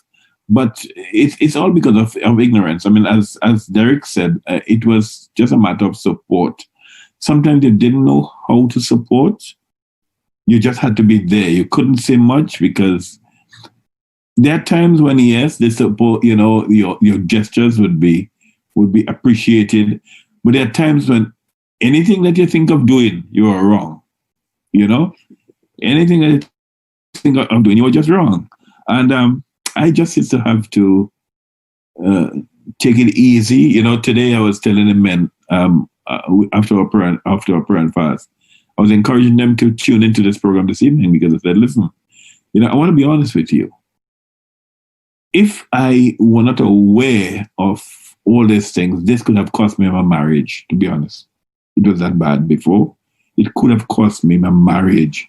So I told the men, I said, listen, please tune in because there are a lot of things, you know, sometimes we feel that our wives, our spouse must feel like us and act like us, you know? And that's where we make some big blunders because they're completely different. But the best thing I can, you know, I mean, I was there to try to support in the best way possible. And, you know, you have to say your prayers and look forward to the time when, you know, maybe changes will be made. But I'm very grateful to God because, as my wife said, you know, the menopause was nothing like I anticipated. Was nothing. Was the opposite. And I just give God thanks for that. When the small blessings come, just look up and say thank you. You know? Yeah. Thank you very much for that, Pastor. Thank you for sharing. Thank you both for sharing. Okay, I think we'll be moving to, just for the sake of time, we'll move on to the next panelist. But before we do so, I think it's time I announce the winner of the fourth quiz question. And the winner is Roro. So the media team will get your details and will send over your gift shortly. And just to reiterate what the answer of the question was, the actual question was, what can cause the menopause to also happen early? And the answer was A, surgery to remove your ovaries. And just a health tip for that, it says the menopause happens when your ovaries stop producing eggs and your estrogen levels drop. But having surgery to remove your ovaries, which may be carried out during a surgery to remove your womb, which is known as a hysterectomy, can cause the menopause to happen early. So, thank you so much, Jess. And, you know, we want to hear from some of the men who are tuning in. You may be tuning in on your own. You may be watching with your spouse, your partner. We want to hear from you. We want to hear your questions. If you've had an experience, please share it with us. It can help many persons who are in the same situation. It can help our young men who has that time of life to look forward to with their partner, you know, to deal with it and be aware of it and handle the situation better. Thank you so much for keeping it so real, Pastor and Sister Baldo. Really appreciate that. The next question that we have for a virtual quiz is question number 5. What is not a typical symptom of early menopause? What is not a typical symptom of early menopause? Is it A, difficulty sleeping, B, hot flushes, C, low mood, D, increased sex drive. That is A, difficulty sleeping, B, hot flushes, C, low mood, or D, increased sex drive. We will be moving on to our next panelist, who is Natalie Byfield. Hello, Natalie. Hi. Thank you so much for joining us again. Could you just say something about yourself and share your story with us? I'm Natalie. I'm a lady of leisure at the moment. I've got 2 children who will definitely say my mom is miserable. So I started the early stages of my menopause in my late 30s. But when I went to the doctor and had all the tests done, they were like, oh, no, it's too early. You're not going through your menopause. So I had 5 years of sweating, a lot of sweating. I remember talking to people and having the top lip sweat and everybody's just looking at me and I'm just like, this is so embarrassing. I remember going to work and being in the canteen waiting to pay for something and somebody said to me, Natalie, did you run to work? I'm like, no, I'm just sweating. So the sweats for me were really embarrassing. And I used to wear a lot of weave. And that was one of the reasons why I kind of stopped, because the intense heat that would rush over my body, I just wanted to tear the weave off, but I couldn't because it was sewn in. So hence why I'm so natural now. But it's the mood swings are, they're crazy. So one minute I'll be wanting to bite my kids, not physically, and then the next minute I'm like, oh, come, give me some love. And the kids are looking at me like, please, can you just leave me alone? You've already just told me off for the crumb of bread that I've just dropped on the floor that I haven't swept up, and now you want to come and give me a hug. So my kids will say, yeah, Mom, you're definitely a moody person. And I do find as well that my emotions, I don't want to say highly strong, but I feel like I'm an emotional wreck. I cry easily. Anything can make me cry, where I was not like that before. And I also find that I'm a bit nervous. So I live with just my young daughter. Me and her are always in the house together. I'm in the kitchen and I've come into the front room and she sat down, but I was startled, and I'm finding that things are scaring me a lot more than it used to do. And I'm like, what is going on? And it's going back to what everybody says, not understanding what you're going through. And I really want to thank Auntie Leonie for what you were saying, because I've been suffering headaches and I put it down to, you're not drinking enough water. So I'm doing the 1.5 water, but I'm still getting the headaches.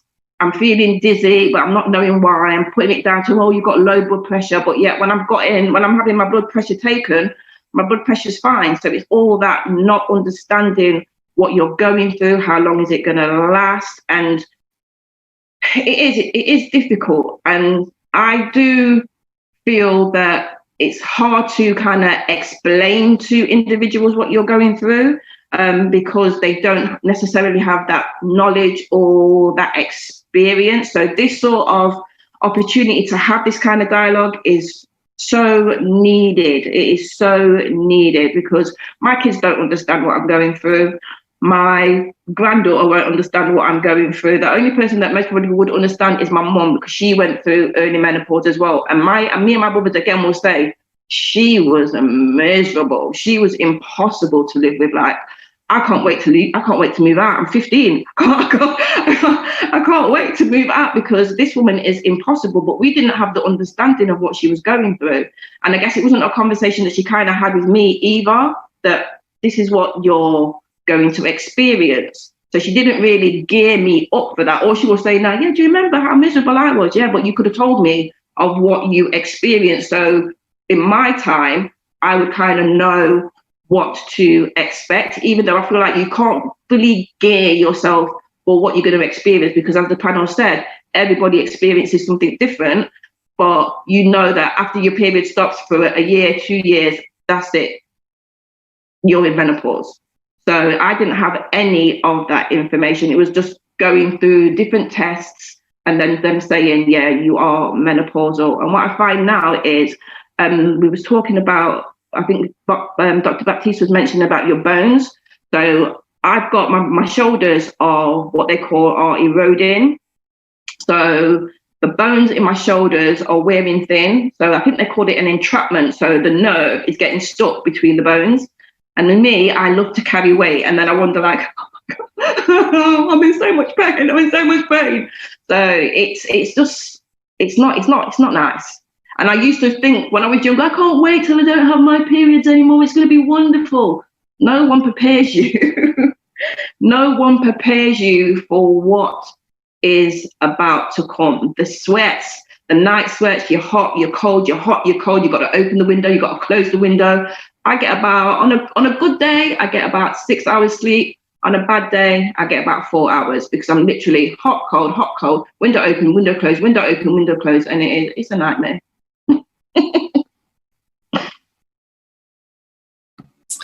Oh, thank you so much for sharing your real experience with us, Natalie. Really appreciate it. Some of the things that are screaming out at me is, some of the fruit that we need to bear as Christians, especially in a Christian household, comes to mind, because when you're going through this thing, you see that you need a lot of meekness, you need a lot of patience, long suffering.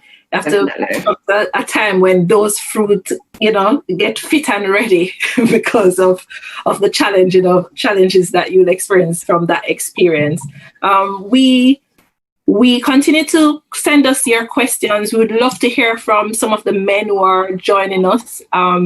Wives, please encourage your husband to, send us a comment, send a question in. Anybody in your household or family members, your sons, your daughters, anyone who live in your household and may have been impacted who can share. We'd love to hear from you.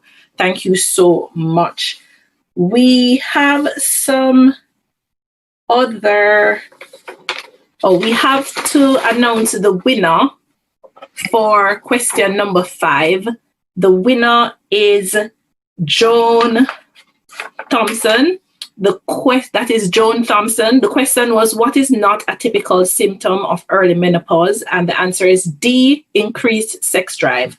And the tip for that is loss of interest in sex is a common problem that can affect women going through early menopause.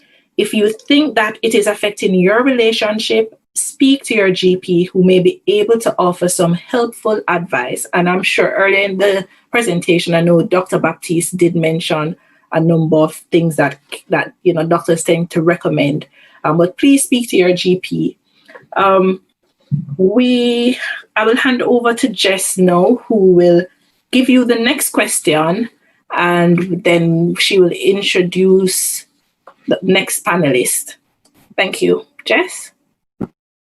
Thank you. Before I do the next question, there was actually a question that came through in the comments section, which said, can hirsutism be a symptom of menopause? I think Dr. Channer, if you could answer that for us, please. Can hirsutism be a symptom of menopause?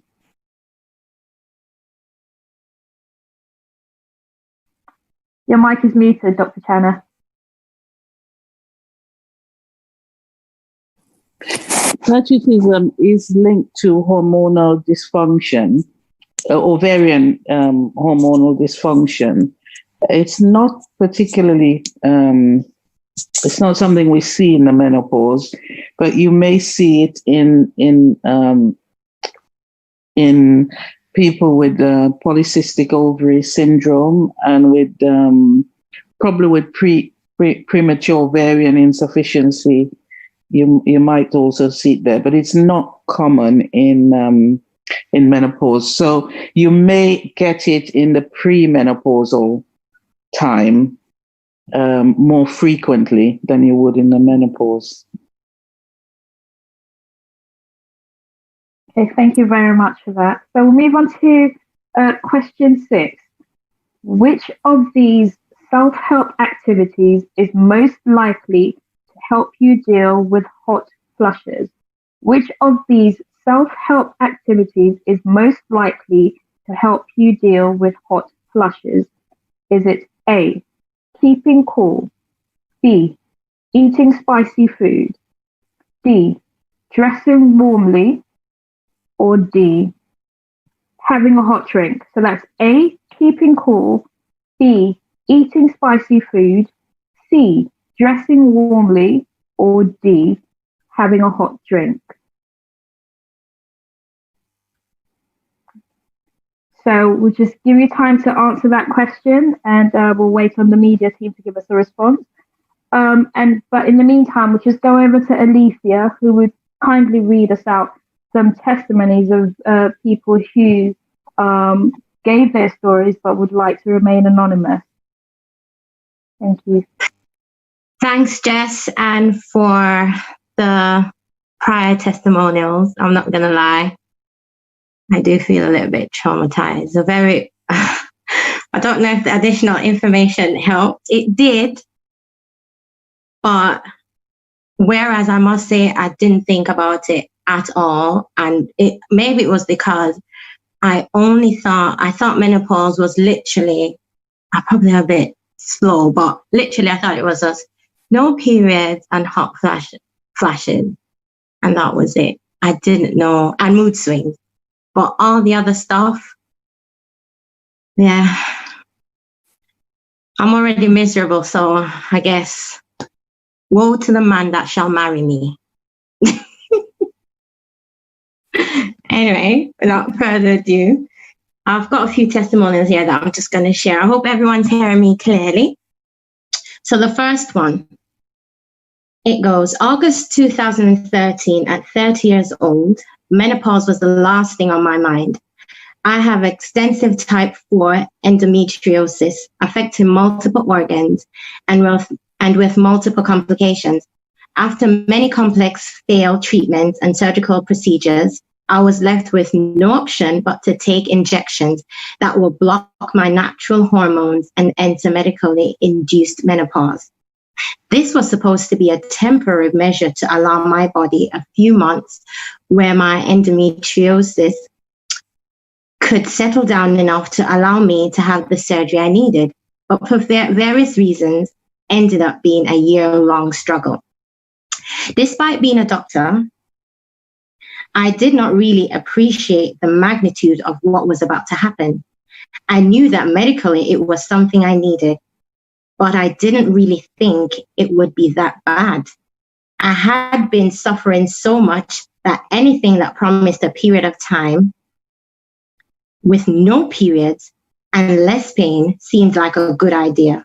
I was warned that as my hormones would be completely blocked, my symptoms would be more severe than natural menopause, as I would have absolutely no active hormones in my body, whereas normally you would have some.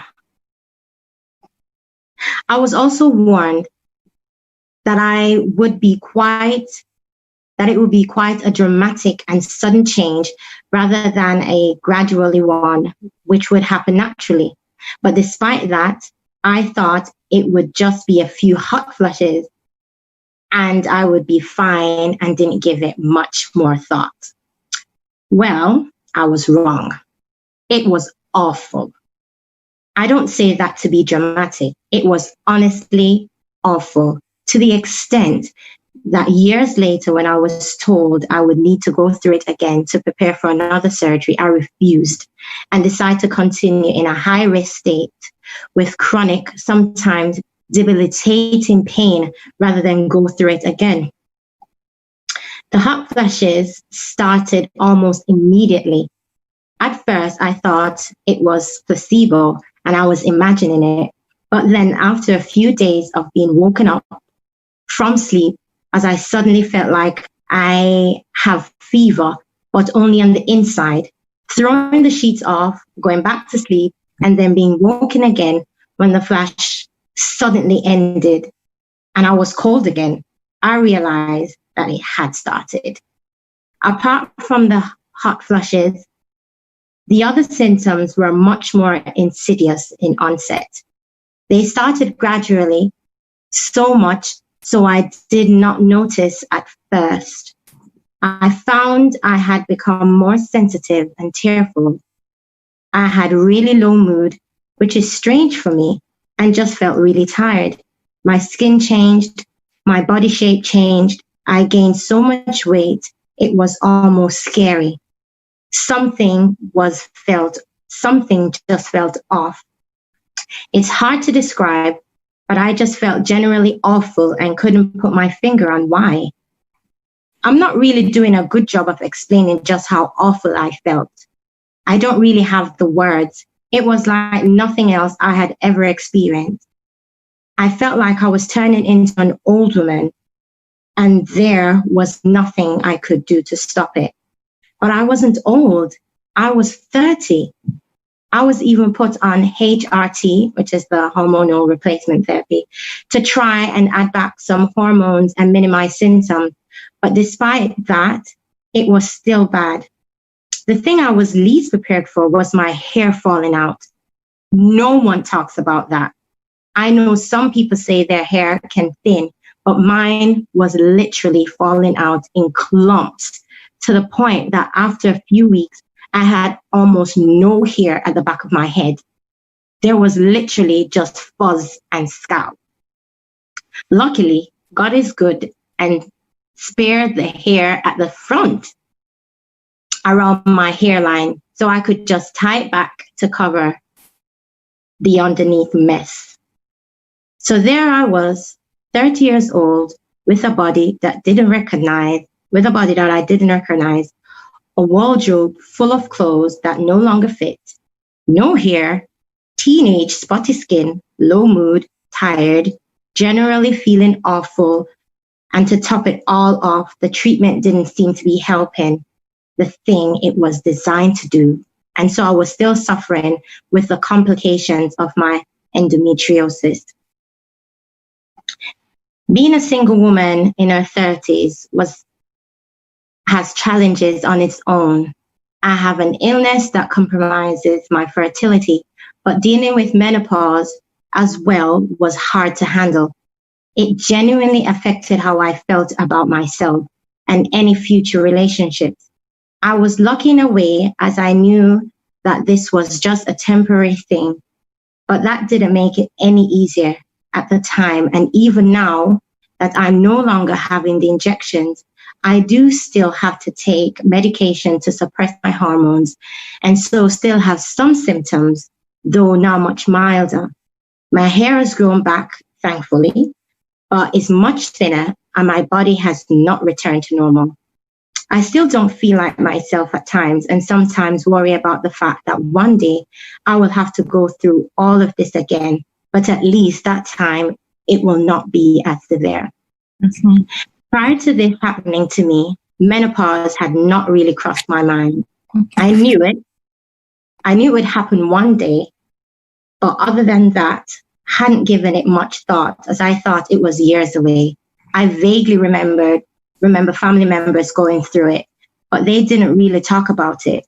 In fact, no one talked about it. If it was mentioned, it was always kind of brushed over or discussed in private. And I guess I was considered too young so never been included. Everyone's body reacts differently, and everyone's journey will be different. Going through menopause naturally may not be as bad as mine, but it may still be a struggle. It is hard to talk about. There's no doubt about it, especially when it changes so much about how you feel about yourself and your femininity. Although you know that it is something that all women will go through eventually, you do feel so isolated and lonely, and it can be hard to acknowledge how you are feeling at times. It is, however, so important that we do share and talk about it, so at least when others go through it, in whatever form, they will be more prepared and know that they have people to go to for support. That's one of the story. Yeah. Thank you for reading that one, Alicia. So many issues are raised in that single story from that young person still in their 30s. I have a question that I would like to throw out to Dr. Channer and Dr. Baptiste. This person's menopause was induced because of illness.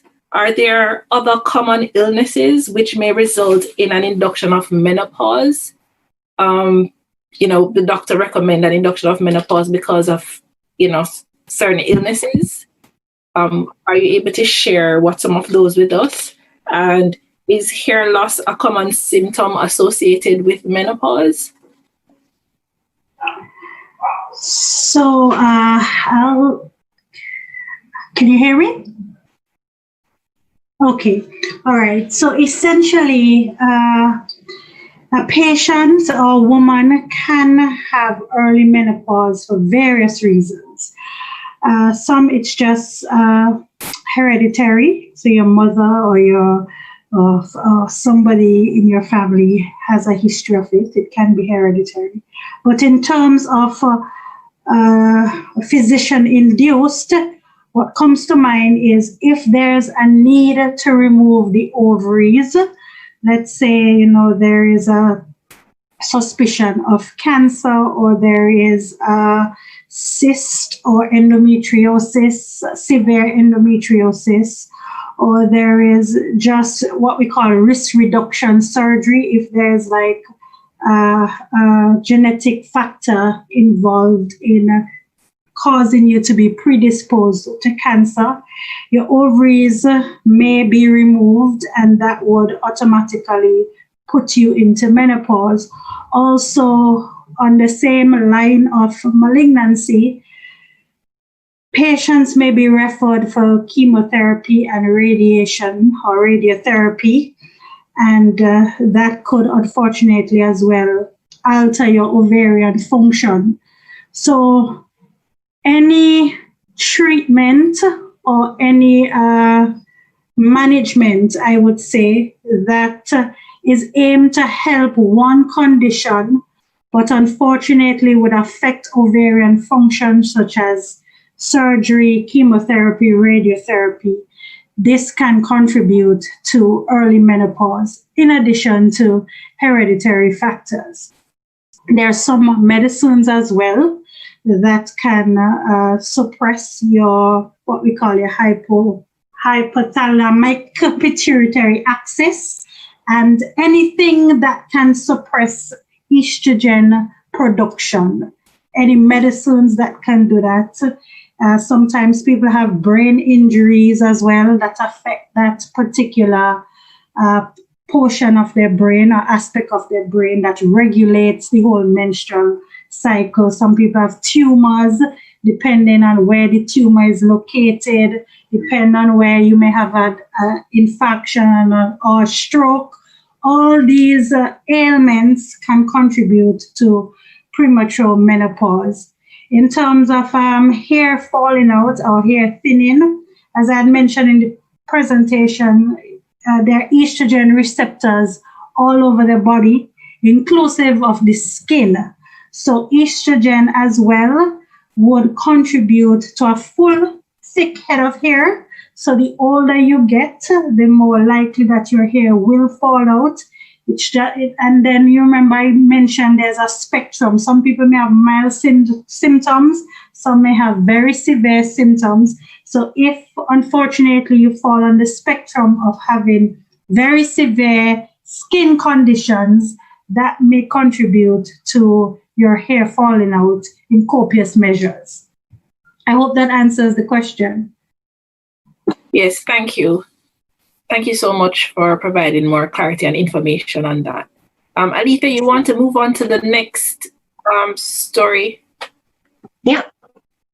So when I started going through the menopause, I was in my early 30s, was also recently baptized. I recall having staggered periods and some months none at all. I booked an appointment to see my GP and sat in the waiting area as I was early for my appointment. Before me lay a few magazines, and I picked one up to read. As I opened the magazine, it hit me. As in the page glared before me, the menopause. I read the article and self-diagnosed even before I saw the doctor. I remember saying, "Thank you, Lord, for allowing me to read the article." My name was called and I sadly walked into the doctor's office. After saying hello, she promptly asked the reason for my visit and I explained what was happening. Her response was, "You appear to be going through early menopause. Are you in a relationship? As at your age, I would suggest if you want to have children, then now would be the time." I was dazed. I can recall saying, "No, I'm not. And I cannot just grab the first man that I see in the street to start having kids. Please, doctors need to be trained on how to be empathetic when telling especially younger women that they are going through the menopause." I can recall her saying, "There is not much she can do as it is a natural part of life. And all she could recommend is for me to start HRT." The rest of the discussion was a daze, as I mentioned. I had private medical cover and wanted to see a specialist. All of a sudden, her attitude changed. She was a lot more friendly and gave me recommendations and suggested I see one of the best specialists in the field. I walked out that doctor's surgery and straight away called my mother and broke down whilst I told her what was happening. I booked to see the specialist and went to my appointment a few days later. The doctor sat me down and took the time to explain what was happening to me. He said, "God gives you a certain amount of eggs, and under normal circumstances, this natural function happens to women around their 50s. In your case, it's happening now. We cannot stop it, but we can manage you through it." He drew a diagram and explained, "You are in your 30s, but your body's functioning as though you are here." On the diagram, he pointed to someone in their mid-50s. He explained that HRT was and recommended, he explained what ART was and recommended that I start taking the medication for it. I refused. He also said if I would like to, I could freeze some eggs again. Again, I refused. I left the surgery with a lot more understanding of what was happening to me and remembering placing my future in God's hands. Today, it's been over 20 years since my diagnosis, and I do not have any children and I've never taken HRT. And all is well with me. No hot flushes, no mood swings, nothing out of the ordinary. But I know this is not normal and can only give God the glory for allowing me to keep on top of it. I have read of what so many other women have and is going through, and my sympathy and prayers are with them. Today, I'm period-free, but get regular checkups for osteoporosis, brittle bones, etc. The flip side of that is I have never and will never know what it means to give birth and to see a mini me growing up, which can be quite painful. As the Bible says in Psalm 127, verse 3, children are a gift from the Lord. They are a reward from him. Proverbs 17, verse 6, children's children are a crown to the aged, and parents are the pride of their children. God knows best, and I believe everything in his hands, and I'm leaving everything in his hands. Thanks for listening.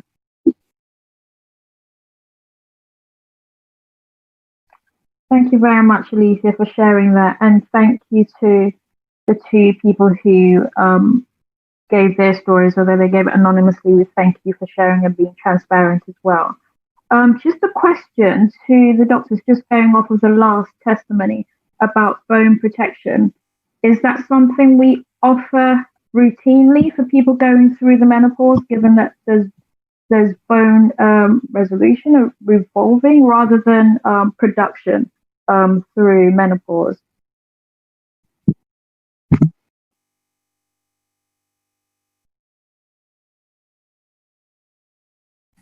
I can give you the rationale from the UK. So bone protection can be obtained from taking hormone replacement therapy, but if someone doesn't really want to go down that pathway, you can have bone protection with other forms of treatment. So we do offer. Usually, we would offer women who are at risk of developing osteoporosis, which is thinning of the bones, to have a special scan that gives us information about how their bones are affected, and they can be treated with a different form of medication if they do show signs of bone thinning. It's important that they're on adequate calcium and vitamin D, and that's very relevant to us, pigmented individuals. Vitamin D is often quite low in the population. It definitely is in Southeast London, and if you have the tendency to have thin bones, then you will be affected once you've gone through the menopause. So we would treat you with biphosphonates. That's medication that helps to strengthen the bones, the fibers in the bones, and make the bones stronger, so that you're less likely to break your bone or injure it if you fall. So it's available outside of having hormone replacement, because women do often worry about their bones when they're not really wanting to have hormone replacement. But if you are on hormone replacement, that will protect the bones. Yeah, thank you very much for that, Dr. Channer. At this moment, we'll just announce the winner, question 6. And the winner is BD. Not sure what your full name is, but if you could kindly give your full details to the media team, and we'll send your gift over shortly. So the question was, which of these self-help activities is most likely to help you deal with hot flushes? And the answer was keeping cool, which is A. And the health tip with that says taking practical steps to deal with hot flushes by keeping cool and avoiding possible triggers such as spicy foods, caffeine, alcohol, and smoking or stress can help with the menopause. It may also help to dress in layers. So you can take some off when you feel too warm. So congratulations to BD, and you should get your gifts shortly. So we're handing over to Alethea just for the last testimony, and then we'll carry on with the program. Okay, I'm just going to bring it up. It's on my phone, only because I struggled to get it. Anyway, here goes. I am now 53 years old and really enjoy my menopausal experience. Since starting my menstrual cycle at age 13, I have suffered from irregular menstrual flow, sometimes 6 or 7 times for the year. So after my doctors explained the reasons why, I became comfortable with it. I was always on some medication to regularize the flow. When I got married, it took me 3 years to become pregnant with my first child, and another 8 years after with the second. Now, when I became 50 years old, 3 years ago, I realized that menopause kicked in. The first year, menstrual flow was 2 times.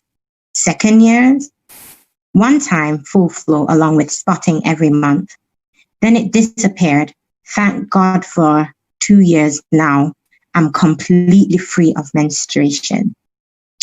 Missing the menstrual flow was not a shock for me, as I am and was used to having that.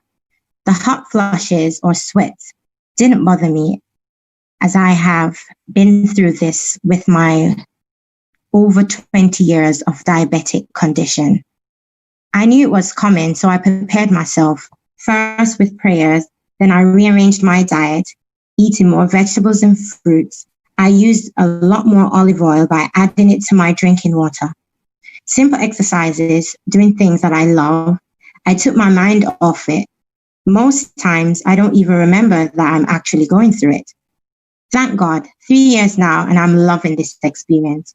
I wish those who are going through is about to and will be going through it, not to panic, just be calm and sensible. It's not a crisis. It's a way of life for us as females, and we have to accept it. Some people start earlier than others, but it's really a life-changing experience that we all have to embrace, along with the help of our husbands, partners, and families.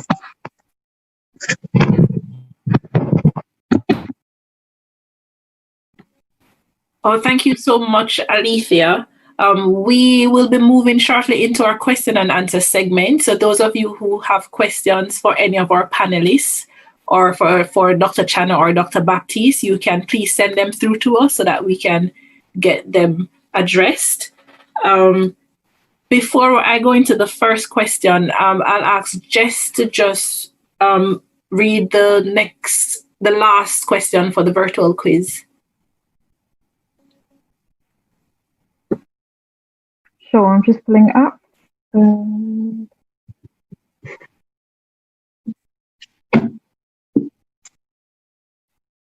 Okay, so final chance to win a prize. Question number 7. How long do hot flushes last? How long do hot flushes last?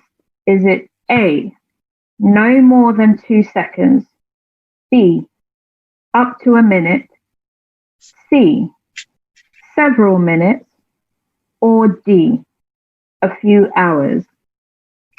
That's A, no longer than 2 seconds, B, up to a minute, C, several minutes, or D, a few hours.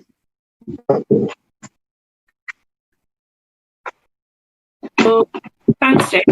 So I have one question for the doctors. I'm not sure who would like to take it. Is there a correlation between irregular periods and the type of menopause you have later on in life?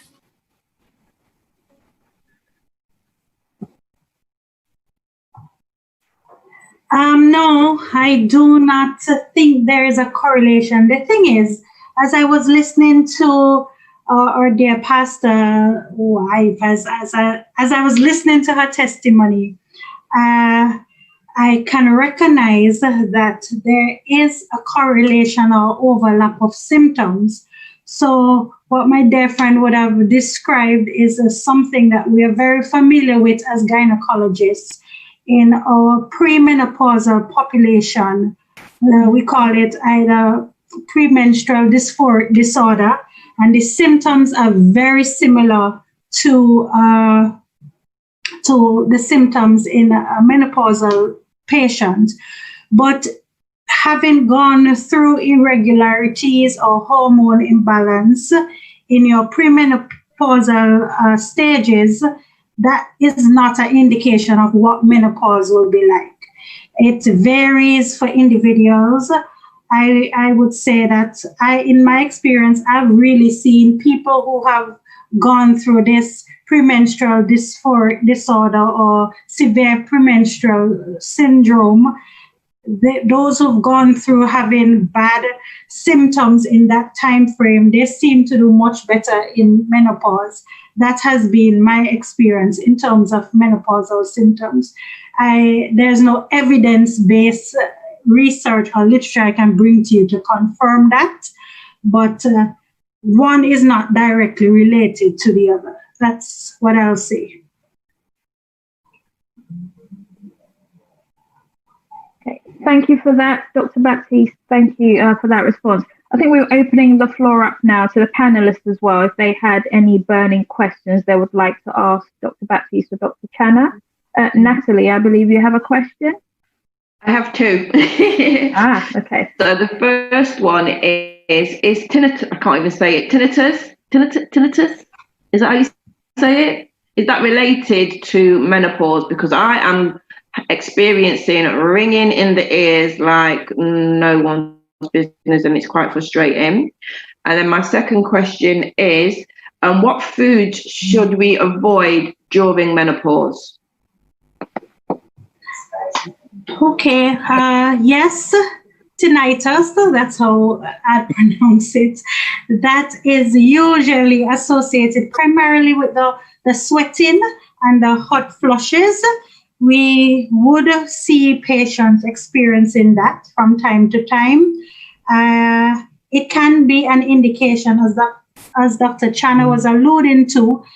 The symptoms associated with menopause can be very general, and for other conditions, you can experience similar symptoms. So to answer your question, definitively, yes, it can be a symptom of menopause, but it is not only related to menopause. It can be related to other conditions or illnesses as well.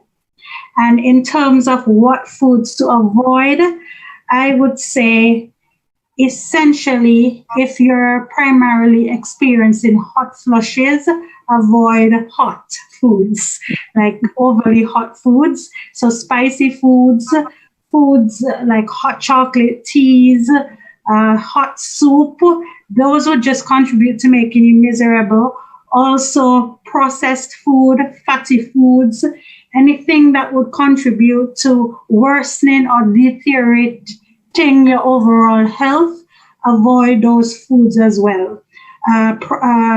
Refined sugars, so your cakes, your chocolate, things that we're really not supposed to be eating, we really should avoid as much as possible, because the aim is to have overall good health, because persons who are fit and healthy and exercise regularly, they seem to be able to manage or go through menopausal symptoms a lot better. Mm-hmm. Thank you. Can I ask a quick question? Is it okay to ask a question? Okay. I'm just wondering as well, food allergy, is that a part of it as well? Because I've recognized that there are so many things I cannot eat. I developed an allergic reaction to nuts.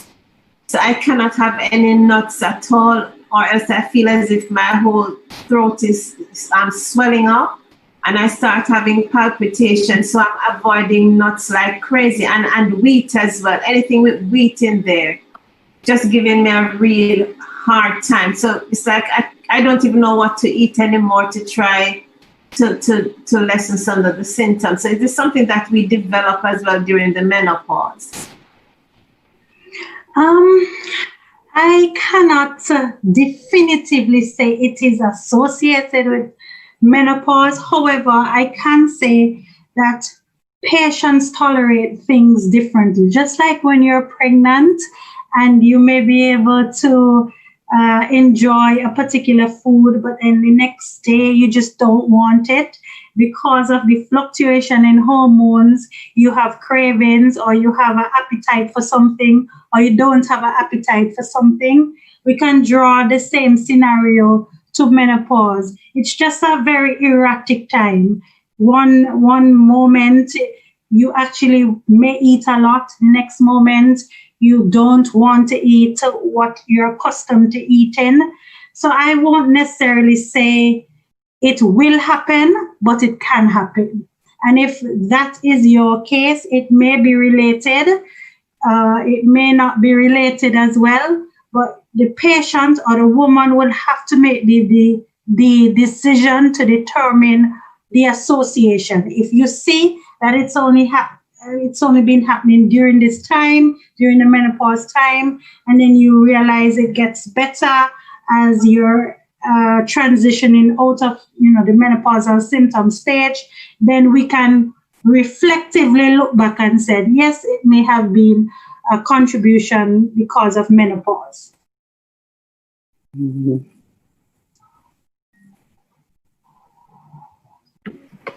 There's a question coming in from the media team asking, is lactose intolerance a symptom as well, or does that come with age? Dr. Channer, you want to take this one now? All right. I think following on what Dr. Baptiste said, even bowel symptoms that you get around the menopause may well be. If you remember, she said that estrogen, we need estrogen in almost every cell in our body. Yeah. When the level of the estrogen changes, then the cells behave slightly different. And some of them are very sensitive to this lack of estrogen, so they don't behave as they normally do. Now, that doesn't mean to say that everything that happens in the cell is due to the menopause, but it's possible that this intolerance may be linked to it because of that. But there are other causes of lactose intolerance to be considered. So again, I don't know of any studies that shows that it's definitely related to the menopause. But if we sort of go back into the reason why we're getting the menopause, I can understand, or it seems logical that it may affect, the bowel, the lack of estrogen, and cause problems there. So again, it's similar to the last question. Yes. Okay, thank you. There's another question, probably for the panelists and viewers who are going through menopause or have been. Did you feel unwilling to disclose that you're going through the menopause with friends or family? And if so, why were you unwilling to do so? Was it because of any stigma? If there are any stigma that you're afraid of, what were some of those stigmas that you were afraid of? So I don't know if Leonie and Natalie or Sister Baldo want, or any of our viewers can just put in their comments if they have any comment on that. Okay, I was not afraid. Because I wish, for me, I have been sharing my experiences with friends who are, a little bit younger than I am, or even some of them are older, but they're just going through. And so many times I get a call to say, oh, thank you, Leonie. If you didn't say that, then I thought I would be going crazy. So I wasn't afraid to talk and tell everybody, because I just thought that if somebody had just said to me at the beginning, then I would have probably saved myself a whole lot of trouble. So I was not afraid. I was not embarrassed. This is just, as you said, another part of life. Some people may have it nice and smooth. I was not embarrassed or anything. And I was willing to share with whomever was willing to listen. Mm-hmm. I wasn't embarrassed about talking about it. I think the only thing that was embarrassing is just the sweating bit. Yeah. But sometimes as well, people can be a little bit, sometimes, because I remember after not being in church for how many weeks, and I went back to church and somebody saw me and they said, oh, Leonie, we missed you. And I said, okay. And I was not well, and the person just went out. Was it mental? And so you get that kind of thing, and you wonder, how could somebody actually just come out and ask you something like that? It was nothing. Is it mental? And I was like, you're quite shocked by that as well. So I guess maybe it's the reason why some people be afraid to even say anything, because if that's the kind of response you probably get, then people might be afraid. But it didn't bother me. I just was a little bit shocked by that question. But no, I wasn't embarrassed. I will join with the others to say that I wasn't scared either. I'm not bothered about it. My thing is, let me piggyback on what was just said. I want really, especially to reach men, because I can't make a general statement, but many men think that we are mental cases, we women. I've heard them also say that we make excuses. We take everything for an excuse. And I find that painful. They can't wear our bodies. They don't know what we're going through. So I'll tell the world, I was never afraid about it, scared about it. I think it's something that we'll have to continue to do at church, because a lot of our men, especially us Caribbean men, we and we have heard it voiced on several occasions. This is you. I remember we did a program similar to this one about 5 years ago, maybe more than 5 years ago, and I was at a certain church. We were encouraging the men to come in and sit, and some of the men said bluntly, "They're not coming. This is only an excuse for the woman to behave badly." So it's really we have to do the best that we can to educate our men, because if we do, then there would be a better level of happiness in the home and in the marriage. And may I say one more thing? What pains me, or why I would like everybody to know and to learn and to be educated. Oftentimes, it's not the spouses that might be the broken pieces in this relationship only, but oftentimes the children who can't understand what's happening are affected, and this could be a lifelong, pain and hurt. And if we can avoid that, if as spouses we can support each other, and it would help to cradle the situation. It would help to avoid such damage to our offspring. So those things bother me.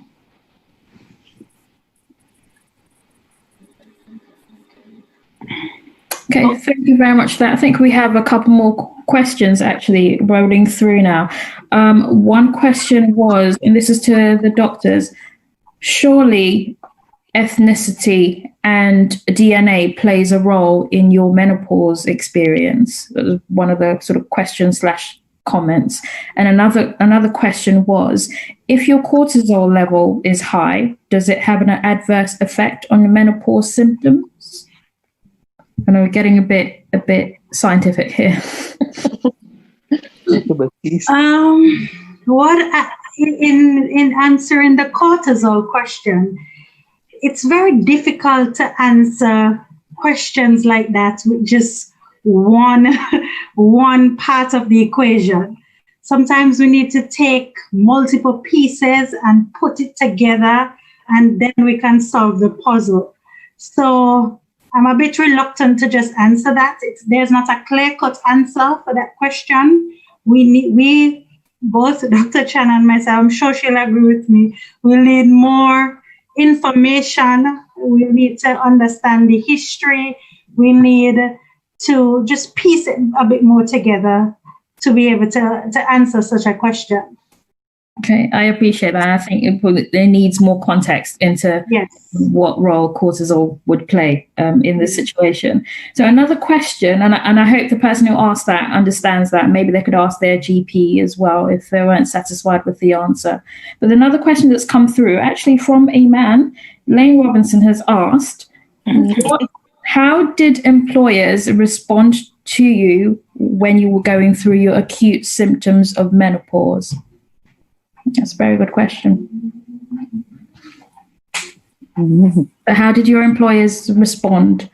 Okay, I was treated badly at work, and I think that's what made it really, really bad. I mean, within the circle of people that I talked to, they know how many times I cried and, all of that. I remember going back to work, and I was dragged into the office, and it wasn't how are you after being off for 6 months and being harassed at home every time, getting a call, when are you coming back, and all the rest of it. To cut a long story short, I was dragged, and then why did you come back?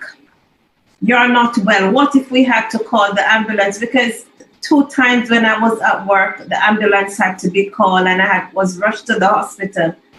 And so this lady, and it was a lady.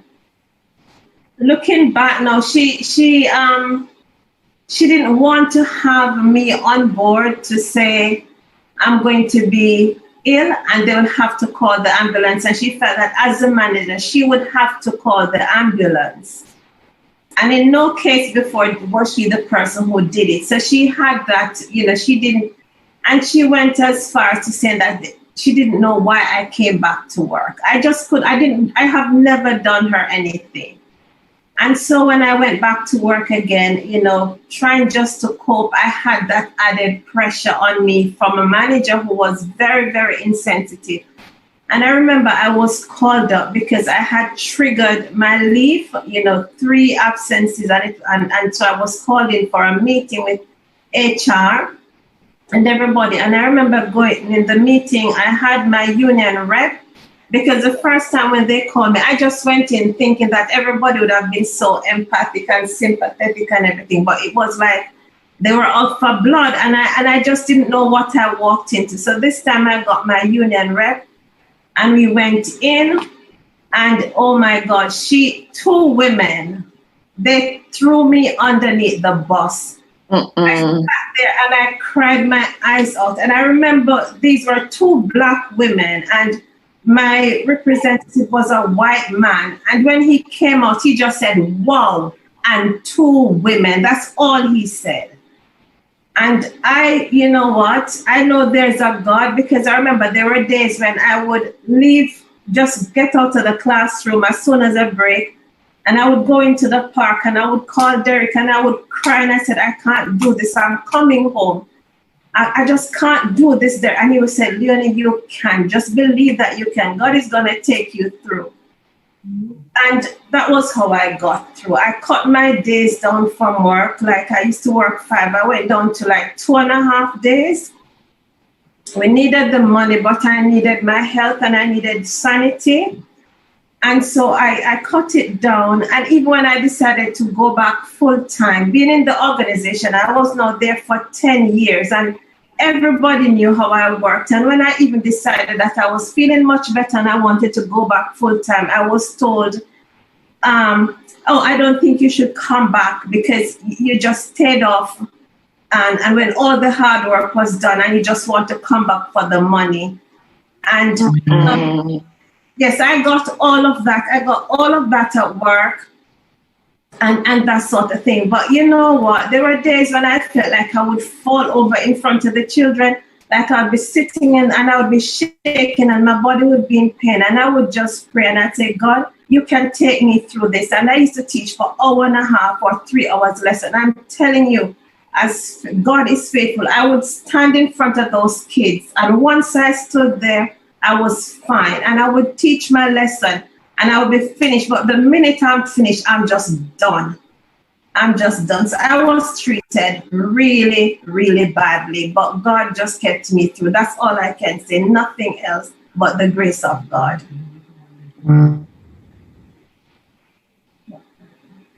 I had a sympathetic employer because I worked for a trade union. So they were quite open and transparent, and I had a manager that was kind of going through the same thing. I recall one time making a mistake and just crying my eyes out, and she was just she consoled me. She didn't make me feel less of a person, because sometimes you kind of question yourself like, oh, what am I doing? But she didn't make me feel like that at all. So my experience was totally different in the working environment. My manager was really sympathetic to me.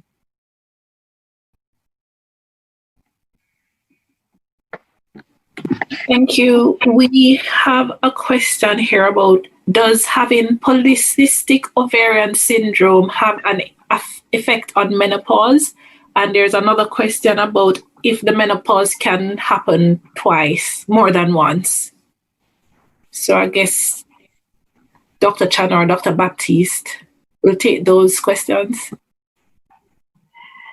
I would have alluded to that answer to that question already when I mentioned about the premenopausal female. Polycystic ovary syndrome is a condition that is pretty much a hormonal imbalance, and you can have a lot more estrogen as opposed to menopause. It's kind of lower levels of estrogen. Essentially, they're not linked. one does not correlate with the other. I think I would have mentioned that before. And what was the other part of the question again? If you have menopause more than once, I think. Yeah. Oh, in terms of what menopause is you complete your 1 year of having no periods, and then you're termed menopause. I guess the person who asked the question is trying to find out if you can have symptoms, then the symptoms go away, and then the symptoms return. If that's what they're trying to ask, yes, that is possible.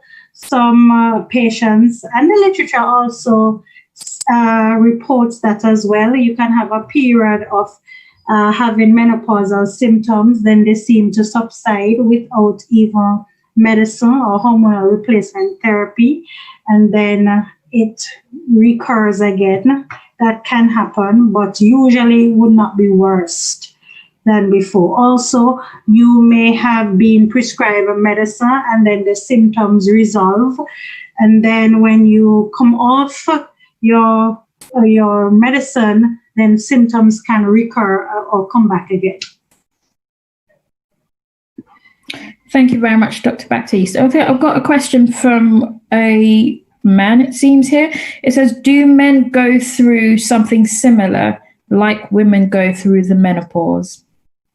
Not sure how much of an answer you can give as a gynecologist, but or a GP. Any tips? Midlife crisis, maybe? Dr. Channer, you going to answer?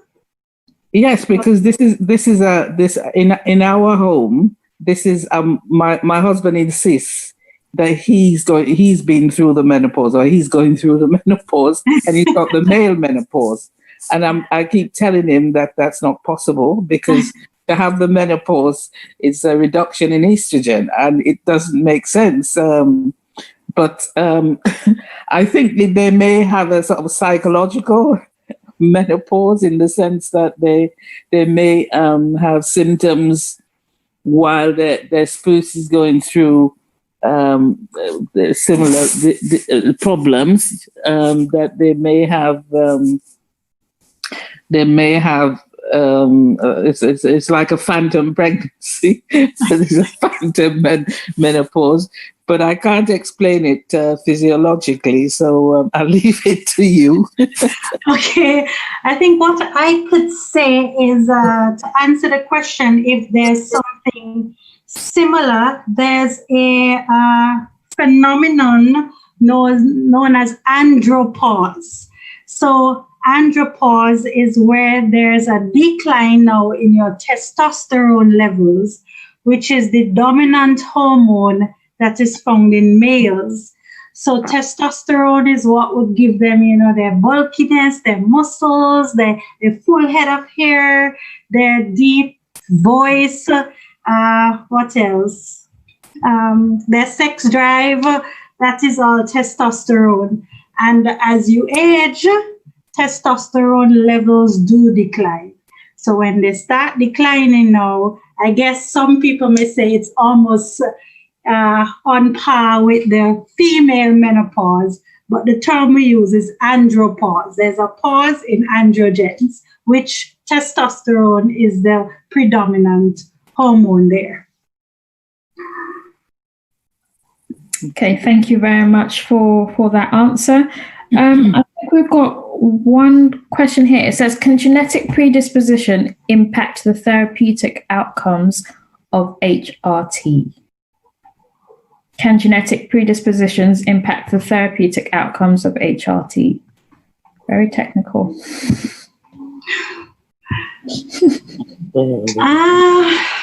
Explain that. I don't even know how to start answering that question. Can genetic predisposition can affect the severity of the symptoms of menopause, but in terms of hormonal replacement therapy, if we look at it from a technical perspective, where we can say this particular race is more predisposed to diabetes or hypertension, except the clots in their feet, or etc., or if you can say because of this family history, they are more inclined to have diabetes, hypertension, clots, strokes, etc. If we look at it from that perspective, we can say those patients may not benefit from having the effects of estrogen or hormonal replacement therapy because we would be less inclined to prescribe hormonal replacement therapy. But just to answer the question broadly, you'll have to give us a bit more specifics, but I hope that would provide at least a little answer for you. Okay. Thank you for that. And I think there's a question I think that popped up before and says basically if you've gone through the menopause and in a period of a few months passes, or maybe when I said gone through the menopause, you're in menopause because you've not bled for 12 months. And then a period of a few months passes and then you start to bleed. When would you consider a person experiencing postmenopausal bleeding or needing that investigated further? Well, I would definitely say if you have had a full year of no periods and you start to bleed after that full year, then I would consider you postmenopausal because you fit the criteria for the definition of menopause. So therefore, you are in your postmenopausal stage, and therefore any bleed in that stage should be investigated. It is abnormal, and therefore you should present to your GP immediately. Thank you. Petriane, do you have any more questions your way? Not really. I think we'll just wrap up now, move on to the final items on the program. I will give the panelists one opportunity to share a last any practical advice that they want to leave with the viewers, whether it's relationship based, whether it is, just how to cope in general if they're not in a relationship. Any final thoughts that anyone wants to leave? You don't all have to, just give you an opportunity to share.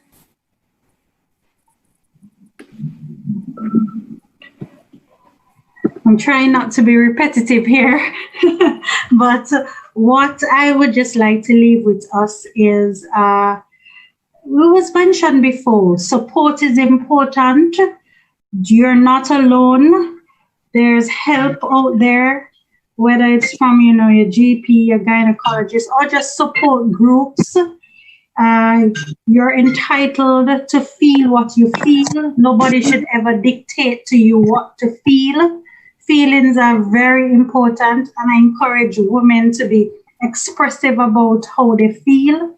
And in particularly our males, I know you don't have our bodies, but the experience your wives or the females in your life would disclose is real. It should be taken into consideration. It should be appreciated, and it should be supported. And vice versa, I would say the same for our females. Our males should be appreciated and supported when they go through their phases and their symptoms as well. Okay, just an announcement from the media team. For persons who have won prizes, they're asking you to send an email with your name and postal address to communications@brixtonsda.co.uk. I'll just ask them to post the email address on the different social media platforms right now. Please send your name and postal address to communications@brixtonsda.co.uk. That's all the winners who have won prizes from the virtual quiz. Petriane, just need to interrupt you there. So speaking of winners, actually, we didn't quite announce the winner of the last question of the quiz. So the last question was, how long do hot flushes last? And the answer was several minutes. The winner was Lima Lamy.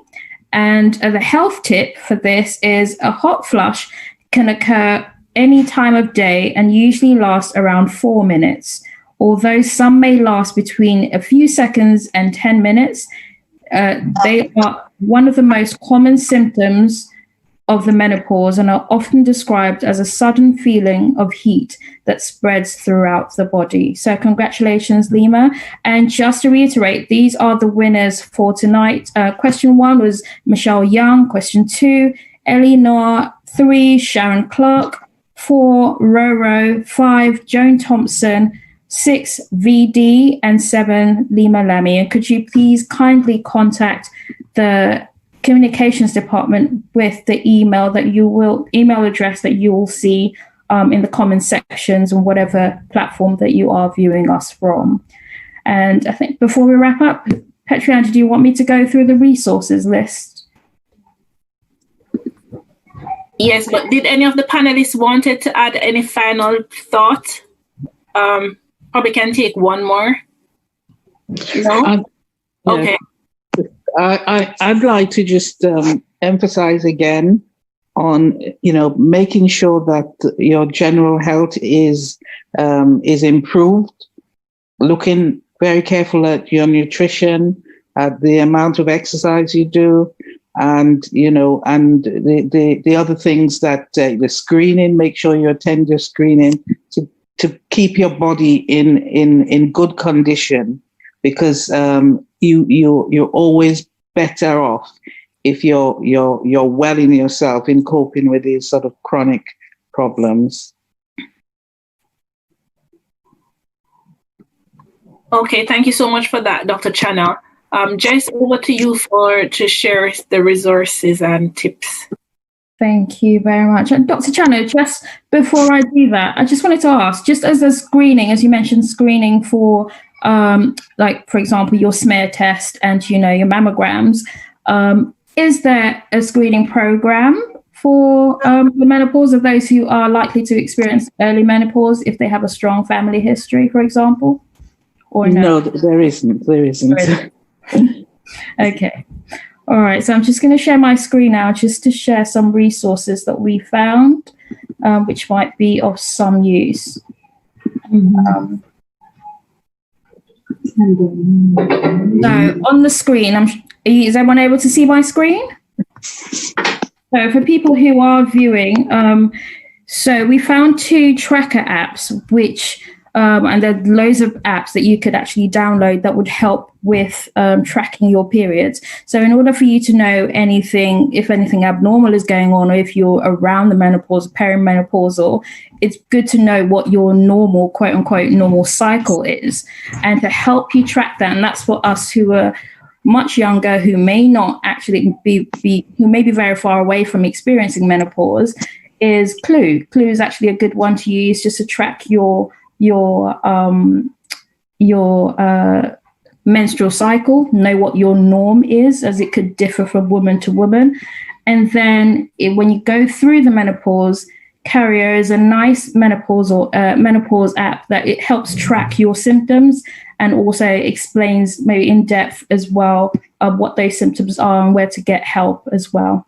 Another support system would be obviously the good old NHS to get professional support. And also you could seek help from your GP, who can refer you to more tertiary care and maybe community programs who you might get some more support from. I'm sure Dr. Channer will be able to shed some more light on that, as she's spoken about in the with our talk today.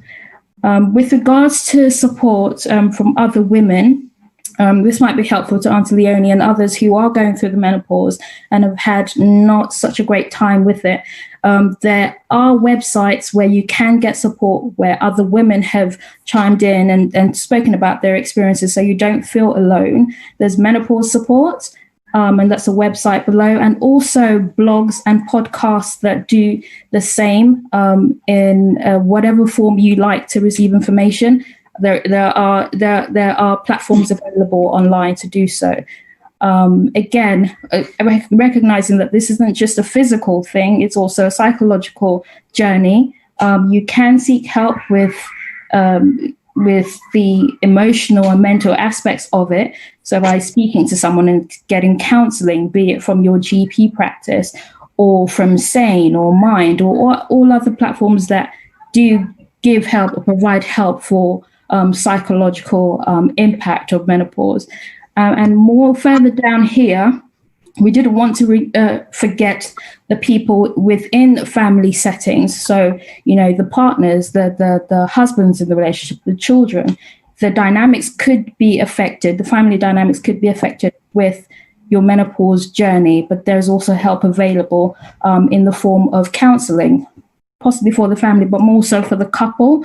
And you could seek help through Relate, which is a known counseling platform for couples who might be going through a difficult time, possibly related to the menopause. If you do need some more resources, please feel free to contact the health department. Our email is health@brixtonsda.co.uk, and we'll be happy to share some more of these with you. Over to you, Petrian. Thank you so much, Jess, for sharing those very useful, valuable information and, making the referrals for the different places and platforms where they can find resources and tools to help us all along this journey. One of the key things that, for me, and I'm sure for others, is that, support is out there, support is available. So, contact our health team, speak to your GP, contact your NHS for those of us who are in the UK to get, information to whatever support is available. Another important element is to speak. Don't keep it to yourself. Speak to someone about what you're going through. It may be a good friend, it may be a partner, it may be your mom, it may be, share. And it's also important to share with persons who are in your household, in your family that may be affected by what you're going through. Speak to your spouses, speak to your partners, speak to your children, speak to your daughters, speak to your sons, and share this. This is how we'll probably help with those who are coming behind us to deal with it in a better way than how previous generations may have handled going through this experience. If you're a couple, you probably have a partner who probably don't think they understand what you're going through. Probably you could just invite another couple who who is more willing to share. You could go for dinner together as a way of helping that person's spouse to open up and share things to your spouse. If it's probably work better if they probably hear from another male figure, but speak to someone. And by sharing your story, it may also help you as well as help others. Mm-hmm. So, we hope you all, thank you so much to everyone for joining in this, what I thought was a wonderful, wonderful forum. Just wanted to give the thank you to our presenters, Dr. Channer and Dr. Baptiste. What a wealth of knowledge and experience that we had at our disposal today. The information that you shared, I'm sure will go on to impact all of our lives in a very positive way. So thank you so much for, taking the time to prepare and to share your expertise and knowledge with all of us. We want to thank all of our panelists, for opening up to us your very personal stories and for sharing what you have been through so as to help others on their journey, or others who will go on that journey one day. Thank you so much for keeping it real and for just being honest and vulnerable with us. They really touched our hearts. And I'm sure many others can relate to that. It was really touching hearing the stories. We want to thank also the PA team. We want to thank the communications team led by Kelly and John for providing technology to be able to share with the entire world, this program. Thank you so much, John and Kelly, for your hard work, from the inception straight on to the execution of the program. You've been there, whether it's designing flyer or help promoting the videos and all of the different information on the different platforms. So thank you so much for your support. Thank you to Pastor for your guidance and your help and the tips that you had shared with us and Sister Baldo when we were discussing the program the other day. We want to thank the entire Women Ministries team and the entire Health Ministries department led by our host, Jessica. Thank you so much for for your support, for coming on board with the Women's Ministry Department and for helping with this program. You know, your input was very, very valuable, and we have lots more things to partner on anyway to come. But thanks to everyone. Thank you to all the viewers. Thank you. Heartfelt thank you to everyone, and God bless you all. To close, I'm just going to ask Pastor to just say the closing prayer for us. Also, before you pray, I just wanted to say thank you to Petrianne as well. You've been an amazing co-host. And of course, we would be happy to collaborate with a lot more programs to come. Well, Pastor, over to you. Thank you. Shall we bow our heads? Loving Father, we give you thanks for this wealth of information that was shared with us today. We thank you for the many gifts that you have blessed your people with today. We have been blessed by what you have given to Dr. Baptiste and Dr. Channer. We are so thankful. We are thankful for ears that we can hear and for hearts that we can commit to. We pray that you would help, that as a result of what we have heard this evening, we would, as men, become better husbands, better prepared to support our spouses. As women, I pray, Lord, that you'd give them courage not to give up, but to keep trusting in you. And we pray that as a result, we're going to have better families, better marriages. Thank you for the Health Ministry's team, the Women's Ministry's team, and for Sister Petrianne and Jessica. And thank you for all who have participated this evening. Continue to bless us, we ask. In Jesus' name we pray. Amen. Amen. Thank you. Amen. Thank you very much, everyone, and have a good rest of the evening. Thank you. And bye. All right.